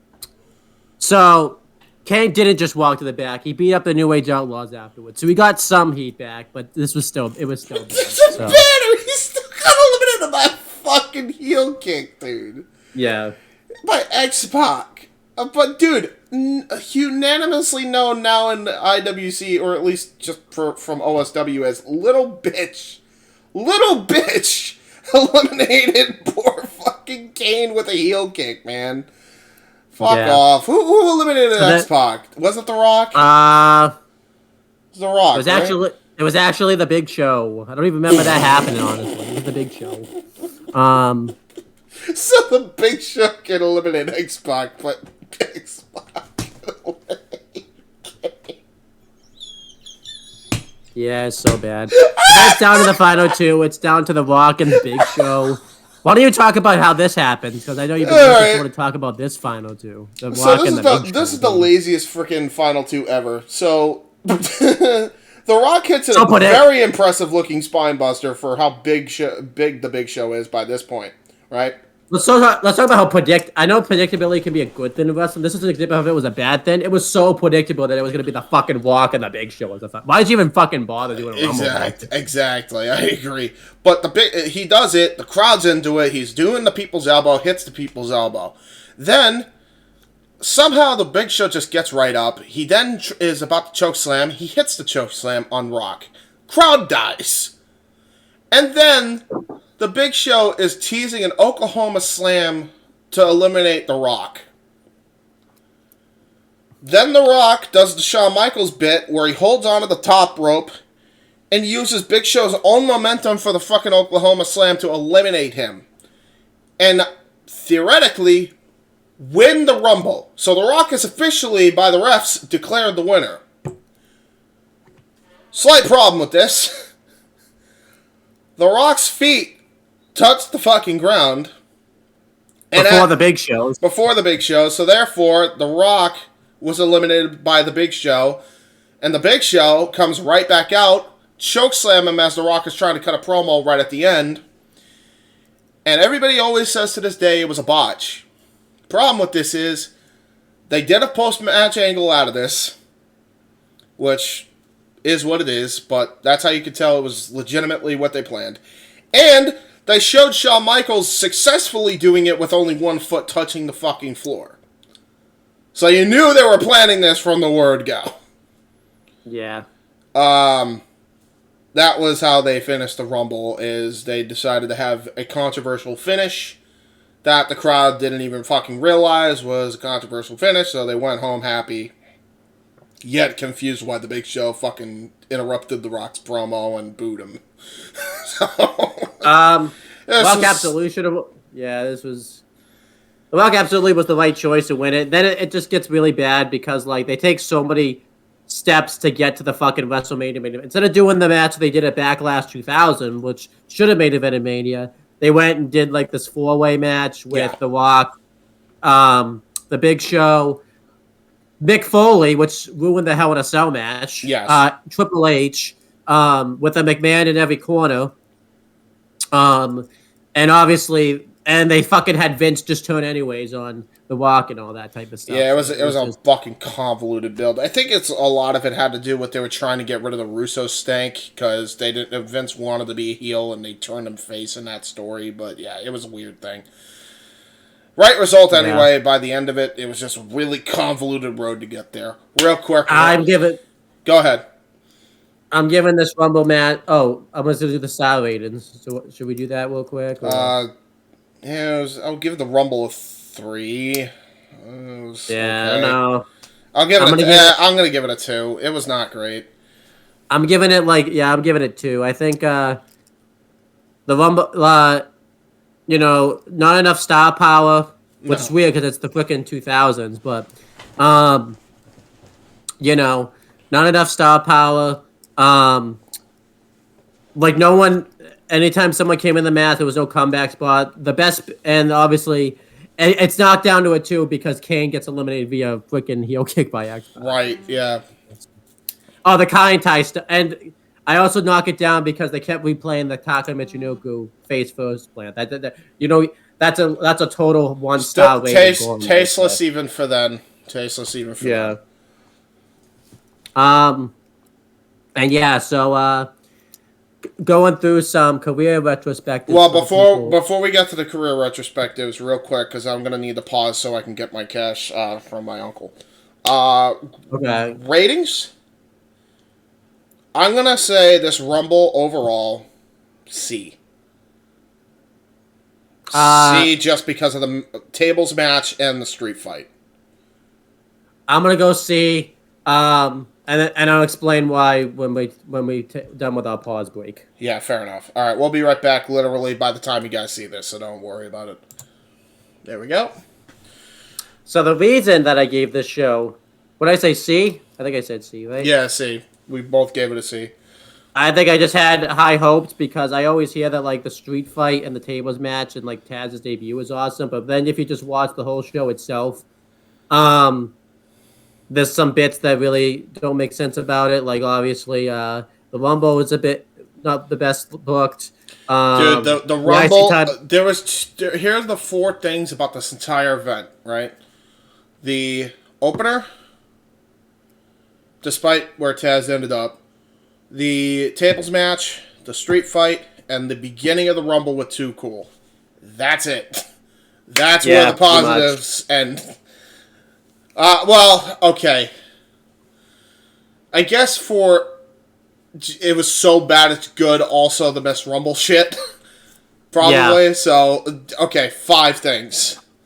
And then you had the duds, which typically I think it was 5 to 4 positives and negatives, but the problem is one of those negatives was the entire rest of the Rumbles, so... And the Rumble's usually an hour long, so... Yeah, it was rough. I think we talked about this off air, and I think we'll talk about it more in depthly, because we didn't even really mention this. This is where the Radicals came in at such a crucial time for the company, because they really, I think, did more for the company, I think, than a lot of fans give credit for, because they elevated that mid-card division when it really needed it. Because you could just tell a difference from the Rumble 2000, because imagine if the Radicals had come in right before Rumble 2000. I think the show would look completely different, honestly. I think so too. Yeah, for sure. I think it would have been way better in hindsight. And by the way, the 2 things that saved Mania 2000 both involve, ECW and WCW talent. If you think about it, the Dudleys in the Triangle Ladder match and. Yep. Benoit and Jericho in the Triangle Eurocontinental title match. So yeah. I mean, look. I mean, the best matches that we rank and stuff from those retros we've done have been from a Radicals match, I believe. Yeah, Malenko, Scotty 2 Hottie, Eddie Guerrero, and fucking S.A. Rios. Yeah. Jericho and Benoit's matches on the really good shit. Both, I think they had 2 different matches. One on Judgment Day too, right? They had they had 3 matches actually. They had one at Backlash for the belt where there was the DQ finish. Yeah. One in the submission match, and then the 2 out of 3 falls match. And since we did this as a retro, Rumble 01, they have the ladder match, another top 10 title match at a Rumble too. So they really, like I say, and obviously the Rascals too. Think about it. Radicals, by the way, not Rascals. Oh, but the Radicals. Imagine how China's career would have ended up had Eddie Guerrero not gotten there when he That's did. fair. Too. Like, yeah, true. Jericho and Eddie both kind of helped China along. I think both of them. yeah, it's a shame they couldn't have gotten there sooner. But Yeah, it is what it is, though. but Dean Malenko, we got like the light heavyweight title. We got like one final great match on pay-per-view without Dean Malenko. I think they just would have gotten rid of that championship altogether, probably. Yeah.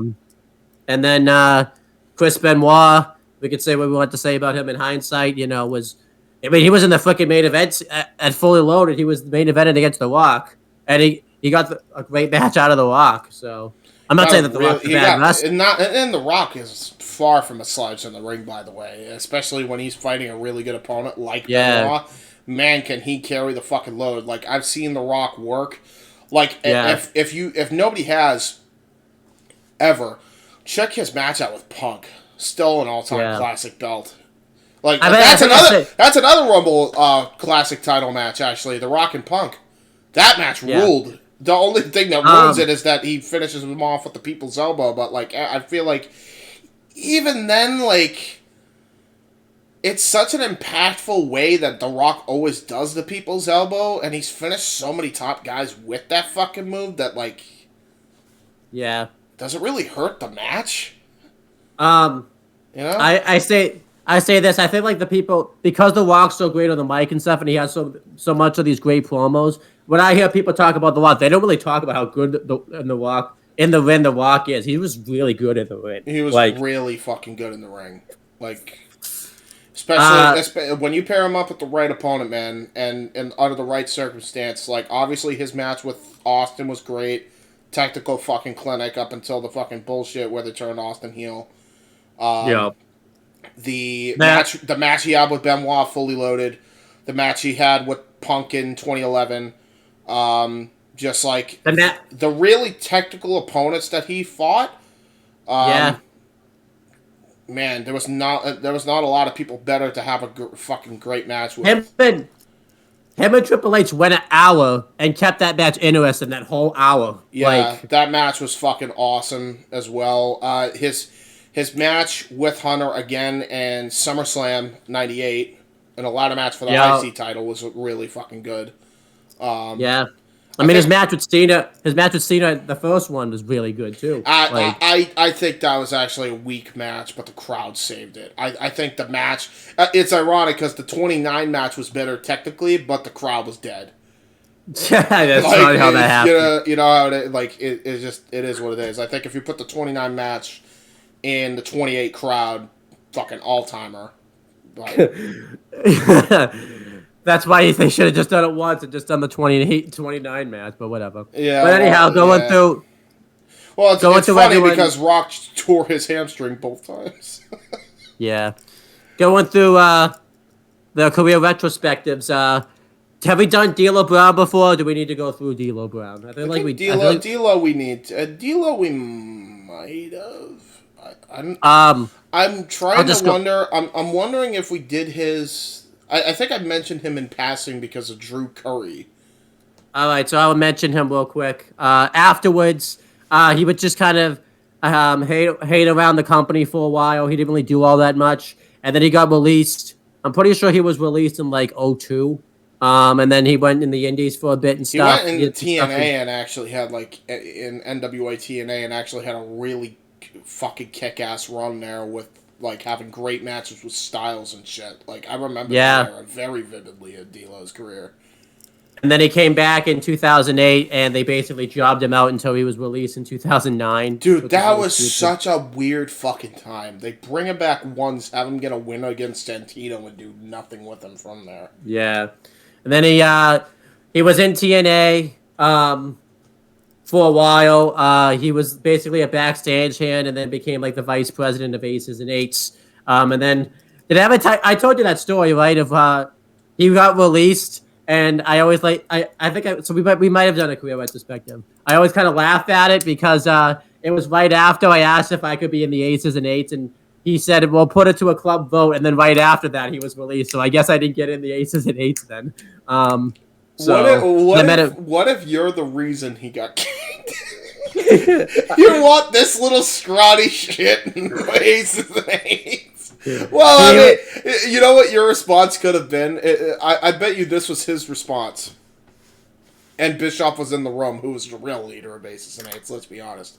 Well, yeah, this little fucking imp midget in this fucking group with Garrett Bischoff. Immediate gets his ass kicked, fucking stripped to the thing. Nah, man, your patch is gone. You out of here. Did I ever tell you too? By the way, he was. I met him at Top Rope. Obviously, he was in his Aces and Eights gear. Was a fucking baby face at Top Rope. It was so fucking weird. Everybody's cheering D'Lo.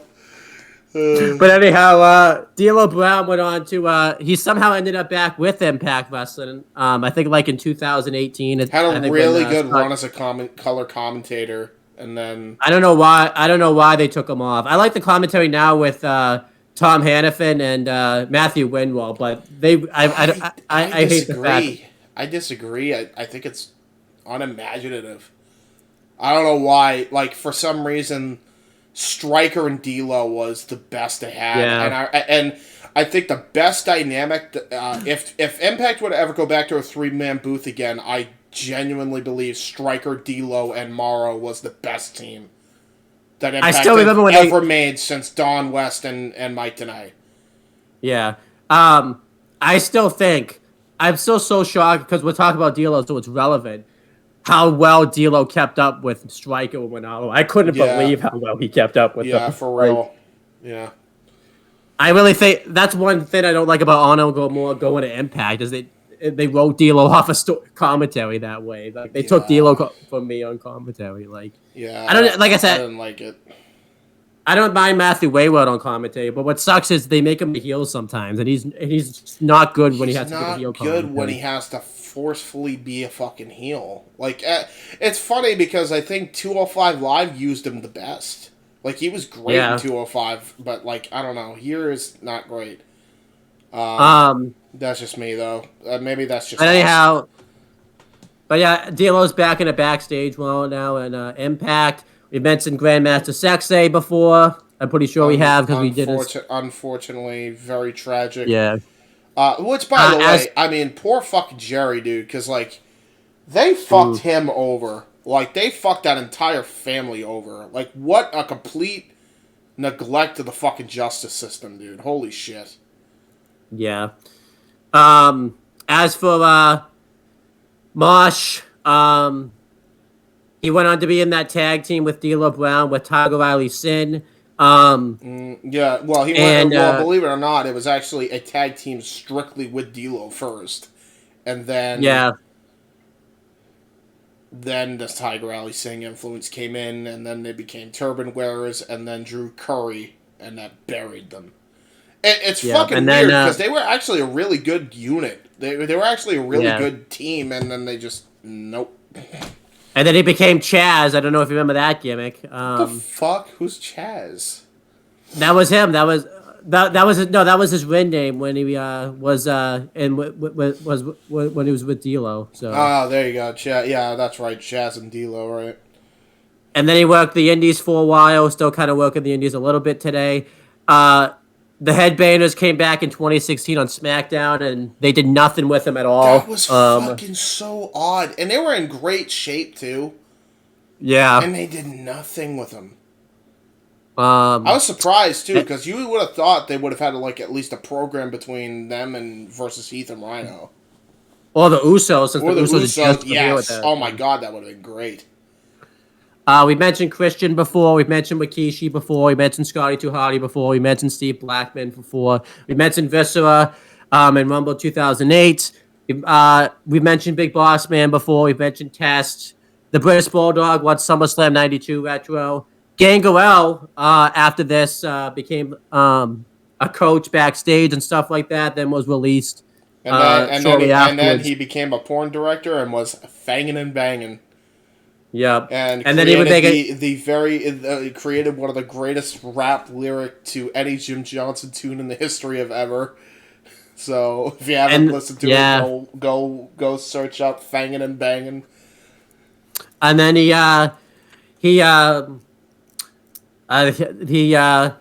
made sporadic appearances at Indies. He was in TNA for a little bit. And then he showed back up in WWE during the 15th anniversary of Raw in the Battle Royal.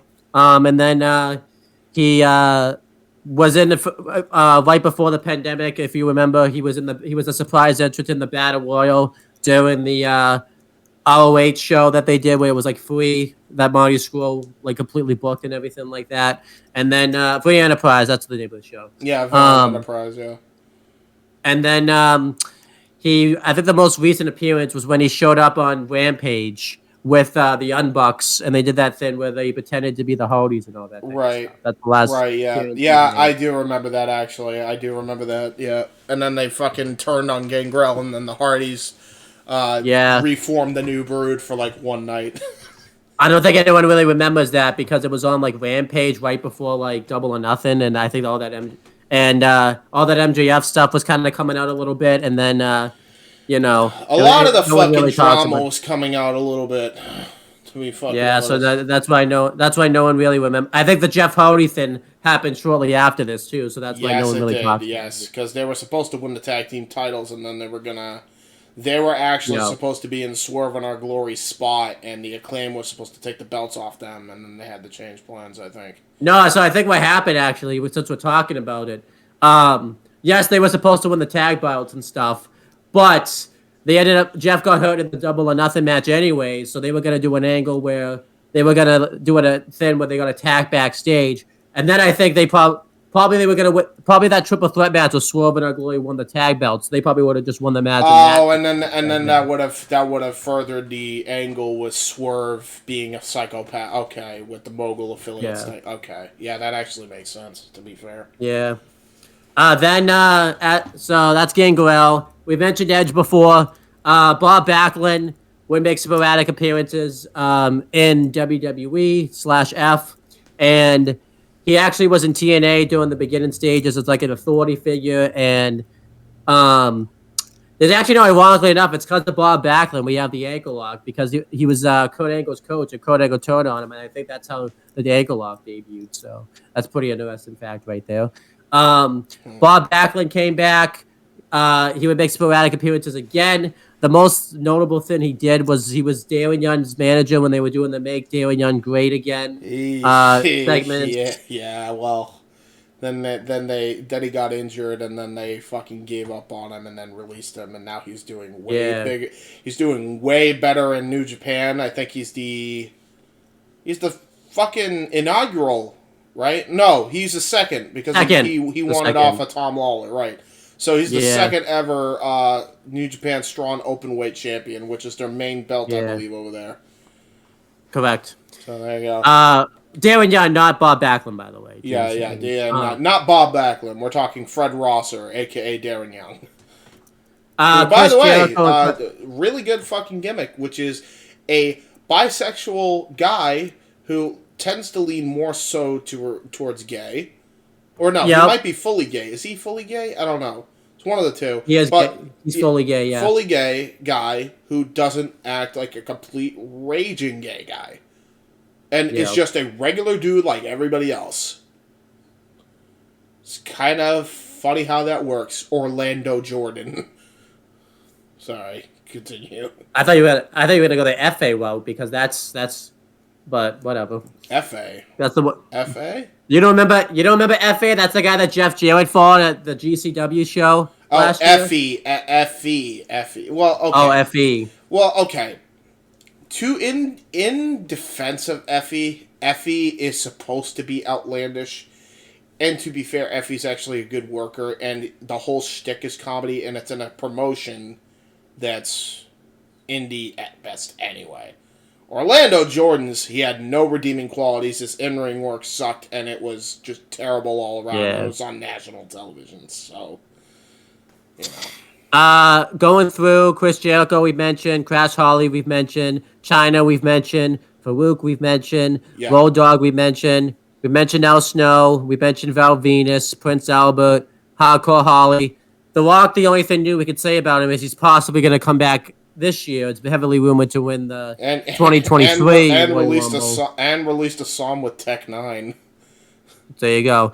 But it's rumored that he's going to win the Rumble this year, which I hope doesn't happen. I don't mind seeing Reigns versus The Rock. I just don't think he needs the Rumble when they get there. I think the way they do it is that they just have a dual winner of the Rumble, and I think it should be Cody and The Rock, and then they fight for that'd be good. Different championships. Somebody threw out the idea that on Raw this week or something, Adam Pearce forces Reigns to defend the WWE title, and he refuses. And he gets stripped of the belt. No, it's gonna be Cody wins the belt on main event of night 1, and then The Rock loses against Reigns on night 2 for the Universal. I like your idea better. I think that's just the easier way to go because there's two ways you can go about it, right? Either The Rock and Cody can eliminate each other, and then you have dual winners of the Rumble, right? Or you could have The Rock win the Rumble, and then Cody win the Elimination Chamber, and then they fucking main event night 1 and night 2 respectively for the belts. So either way, you're safe, but like I just think it would be cool to have a dual winner and do the thing that they should have done in 2005. The only issue I have is you have to find a way to wrap up the Seth Cody feud because that's still gonna wrap that up somehow. You could do that the minute that Cody gets the belt. That's true, yeah. And quite frankly, I think if they're gonna wrap up that fucking feud, can we not have Rollins do any more buckle bombs, please? Thank you. Yeah. What I was gonna say was what that person recommended was it's Paulino Production, so I'll give him the shout out. He recommends that the Rumble be for the WWE belt, and Rollins wins the WWE title, so we get Rollins and Cody at night 1. That way you can wrap up that feud, and Cody can get his first title win off of Seth Rollins, and Rock and Roman for the Universal title belts. Then where does The Rock come in? I guess after the Rumble. He says they're gonna do. This is the only bit I don't like that he booked. Is after the Universal title match with Owens, the Bloodline kicks out Sami Zayn and attacks him, and The Rock makes the save. The only issue I have with that is I think if Zayn gets beat down, it's Owens that has to make the save because that's problem with that. And this is just how it is. Okay. The Rock literally did a song with Tech 9 that literally has in the chorus, they gon' rumble. They gon' get their shit off. They gon' rumble. They gon' pop their shit off. That's literally the chorus. It's a fucking song for his Rumble return and probably the theme song for this year's Rumble. There's no way they're doing it the way that Polana booked it to happen. Yeah. Like, all respect to the guy. I respect the guy's creativity, by the way, but, like, no. There's no way they're going to be doing it that way because you're leaving out the biggest fucking guy in The Rock. Yeah. Then we have Billy Gunn. We just mentioned him today. So if you missed it, you can just go watch it again. The Big Show. We mentioned the Big Show. Nothing new about the Big Show. He's just being the Big Show. He's being new room, new shoes. That singing on so bad. That's the worst. On that road and just getting started. I'm guessing you've listened to that song recently. Because it's actually, like, really funny. I feel like it's one of those songs that's so bad you have to listen to it. It's pretty fucking terrible. It's fucking funny because, like, they have the because it's the same guy who did the Big Show theme. By the way, that theme song sucks a dick too because it's the same singer, bro. It's so bad, both of them. He's a Big Show.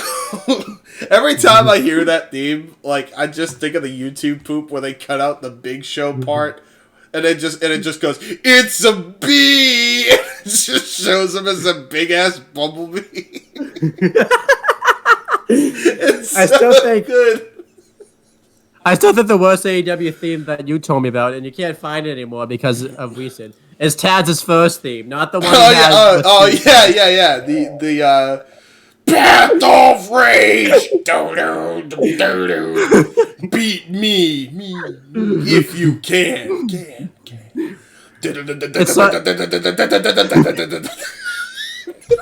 I still can't. I can't believe you can't find that anymore. What? Dude, are you serious? They got rid of it?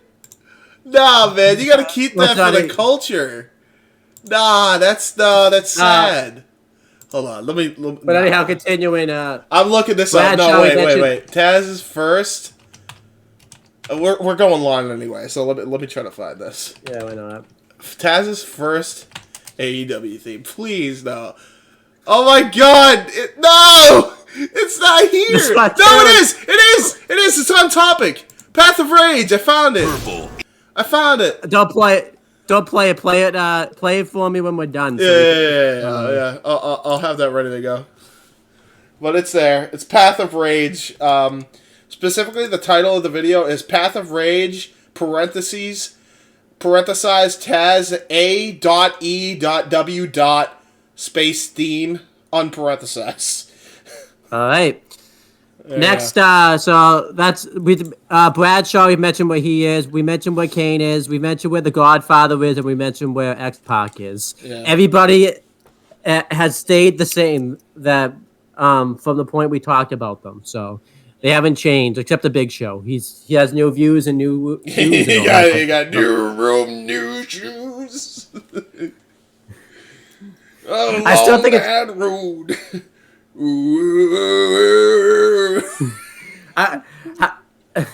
I like how he says new crew though, but he's back. He's with Siobhan. New shoes and I'm just getting started. But how is it new crew if he's backstage with Tony Schiavone again? He was on his very first WCW. It's a new crew. Doesn't need to make sense. It's the new crew, new shoes. He's backstage with John Moxley. He's been backstage with him before. He's been backstage with Punk before. He was backstage with He's been backstage with Adam Cole, Bryan Danielson. Fucking who else? He's been backstage with Swerve before. Keith Lee before. Mark Henry before. Saraya. Tony Storm. Just about everybody that was a cast off because Vince was an idiot. You know, he's been in the locker room with. Maybe not Tony Storm though. There's a good chance they didn't cross paths. So. Maybe they did, and we just don't know. SmackDown, remember? He may have visited once or twice. Oh yeah. You know. So does he get the same? Back then, you know, it's a B. New old room, old shoes. That theme song is like top tier. It's so top tier garbage, and I love it. But yeah, that's pretty much it. We did our letter grades and everything like that. We're gonna do the next retro. It's probably gonna be Monday, the 2011 Royal Rumble. That's the one it's either gonna be the 2011 Royal Rumble or the 1998 Royal Rumble. Hoping it's the 98 one, but it's just gonna depend on I think if Steve's availability and stuff. Steve's a tricky one for sure. When's Chris's pick? It's 98, right? Yeah, he might. We'll see if he can make it for that, but we may have to cut his pick too because he's going to be busy that week. So yeah, we'll see. We'll see what happens. Either way, stay tuned for that, and stay tuned for Royal Rumble Match Marathon, where we will literally be doing just the matches of each Rumble that we've done a retro on. So stay tuned for that. It's going to be cool. We're gonna be having a good time. I think hopefully we can have you on along with Casey and I. Will be watching and. Enjoying you realize how long you realize how long that's gonna be, right? That's gonna be like a 4-hour stream. Yeah, I know. Wait, 4 hours? Rumbles are we're doing just the matches. Yeah, the Rumbles are like longer than an hour, dude. Sometimes. Okay, so 5 hours. We know it's gonna be a long one. We know it will be a long one. It is what it is, man. It is what it is. Are you even doing the greatest Royal Rumble? Because some people qualify that as a Royal Rumble. Yeah, that's a Royal Rumble. No, okay, so let me make this clear. The Rumbles we're doing retros for, that is what we're doing for the Rumble Match Marathon. Whether they've been covered already and have been released as a retro or not. Yeah. So those are the ones. And anyhow, that's pretty much it, guys. James, is there anything you want to plug or promote? I like how half of this stream went long too. By the way, the stream went long because of the fucking Mae Young swimsuit contest. An hour was spent talking about the Mae Young swimsuit contest. 5 minutes of this fucking show.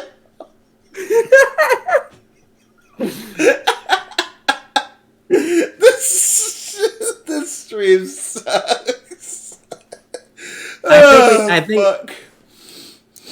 I think Casey and I didn't even talk about one thing on the 2008 Rumble for that one. And to be fair, I find the stupidest shit funny, so I'll take the hit on that one. But as far as things you could stay tuned for, Butt Mashers, where I will be picking back up WrestleMania 19 on the GameCube. We'll be finishing up Revenge Mode on WrestleMania 19, as well as potential Stable Wars in the future with the Project M mod yet again.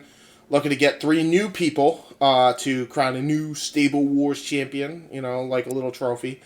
So we're going to be doing that with that, and then we're going to be switching games for No Mercy from there. But we're gonna finish up with Project M just to have a little bit of fun. So stay tuned for that. That's tentatively on the schedule. Other than that, you can check out the retros we got coming up on here. I will be on Simply Predicting for the Royal Rumble with Noah Foster, with Jeff Chadwick, with possibly JJ Williams. I know I will definitely be on with Noah, so definitely stay tuned for that. As well as I'll be on the Royal Rumble call for the Jeff Beecham Network. I will also be on Open Mic Night. By the time you guys see this, it would have already happened. So if you haven't already, go check out Open Mic Night on my channel, Noah's channel, Jeff's channel, or JJ's channel. And check out my NASCAR Thunder 2004, Let's Play series. Finally finished up season mode. And just to get the wrestling fan hooked, I will be continuing with NASCAR Thunder 2004, but in a completely different turnaround way, because the next thing is we're going to be doing a bunch of crash dummy challenges with going on the opposite side of the track and creating the biggest wrecks possible on each and every single NASCAR track. The test dummy in question, Bob Holly. Oh, yeah. Because, Thurman Sparky Plug. Yeah. So, stay tuned for that. That will be coming up on Casey's channel. Check out his Final Fantasy Let's Plays as well. And anything else? I think that's everything. I think I covered everything. Check out Weymouth Wrestling. YouTube.com/WYW Pride. That's the most important one. How did you figure about that one? So. Well, mainly because shit's still in the process of being made, so that's why. But we are getting there. We are closer than we ever have been, finally. At least on the recording aspect of it, so that's good. So yeah, go check out all the old WYW content. Get yourself caught up. That has to be a retro someday, by the way, too. Oh, fuck, that's right. Yeah. I'd like to do it when JJ does his review of Gold Rush as well, because have we done Gold Rush as a retro?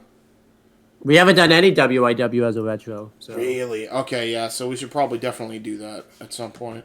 When's the anniversary? Do you want to do like an anniversary? Well, the anniversary already passed. It would have been December 20th last year. Do you want to do like the? Because I remember you not last year, but like right the year the pandemic hit. We did like an anniversary of like WYW Immortal. So we do like obviously we recorded a couple of days in advance.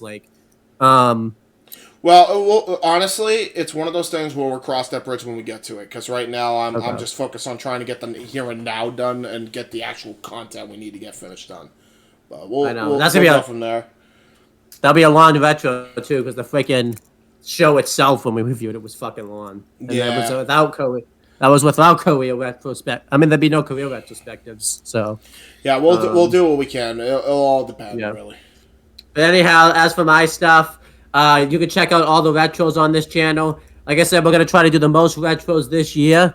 And I'll make the announcement now. I hope I can make something out of this. Chris and I talked about it after WrestleMania every week. we're gonna do the entire Attitude Era. Not every show that happened, because obviously we can't do Jacked and stuff like that. But we'll do a weekly series where we review the Attitude Era, because I never saw the Attitude Era in full, so it's finally time to do it. I've only seen it in bits and pieces, so it'll be fun. The only issue with that isn't that kind of already being done by Wrestling Bios though? Oh yeah, so I probably don't want to do what they're doing. So yeah, that I was about to say, it's kind of already being done. So don't get me wrong, I'd love to just watch back the Attitude Era. I just don't know if it's already being done on Wrestling Bios channel. Is there a point? You know yeah, it's true. So wait on that then. Tomorrow, again, you guys do whatever you want to do. I'm just putting that out there as well. So. Yeah. Since you're seeing this on a Sunday, today you should already see it. WWE Aftershock, where Chris and I are going to talk about all of things WWE. So, well, technically speaking, it will be on Monday, but in the early afternoon time, so 12 p.m. So I'll be on the lookout for that one. Obviously, AEW spoke with Noah and Eric. They do their thing there. Well, AEW Spark might have to be me this week. But only this week. I'm hoping I can get Noah to actually do it every week. Either until I know for a fact that they can commit, I'll have to do it for a while. Then let's think. The fantasy booking series, we want to get that back going again. We have a couple of the can that we recorded over 2 years ago at this point. We have now a lot that were recorded over 2 years ago that I still need to make sure they're posted. I just haven't gotten a chance to post them. Boy has been swamped with 15 different editing responsibilities, so there is that. And then we're gonna try to record some new ones. James has got to do one because he hasn't done one in a while. So, then you'll know when that comes. Trust me. That's pretty much it. I can't think of anything else. Thank you guys for watching. What about CM Brothers? Oh, CM Brothers, we're coming up to video 400 soon. Tuesday we're gonna do it video 399, and then we're gonna try to work out when to do 400. Again, I mentioned this last time. I don't know if it actually will be 400 because the YouTube screwed up the video count now because they've updated the things and stuff, so you can't even see how many videos you have on your channel anymore. It's definitely 2. I checked everything. So that's pretty much it, guys. And since we're recording this in the past, we will talk to you guys in the future. I know I probably fucked that one up, but we've been doing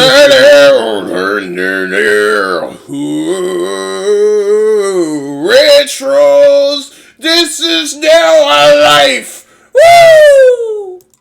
We doing all the classics, you heard it, then I grabbed it. Flow like Method Man, then run like I'm Rabbit. Soon as I hear the bass line, it be my FaceTime. Music's in my veins, so just in case I'm without my iPod or a media player, I'll check my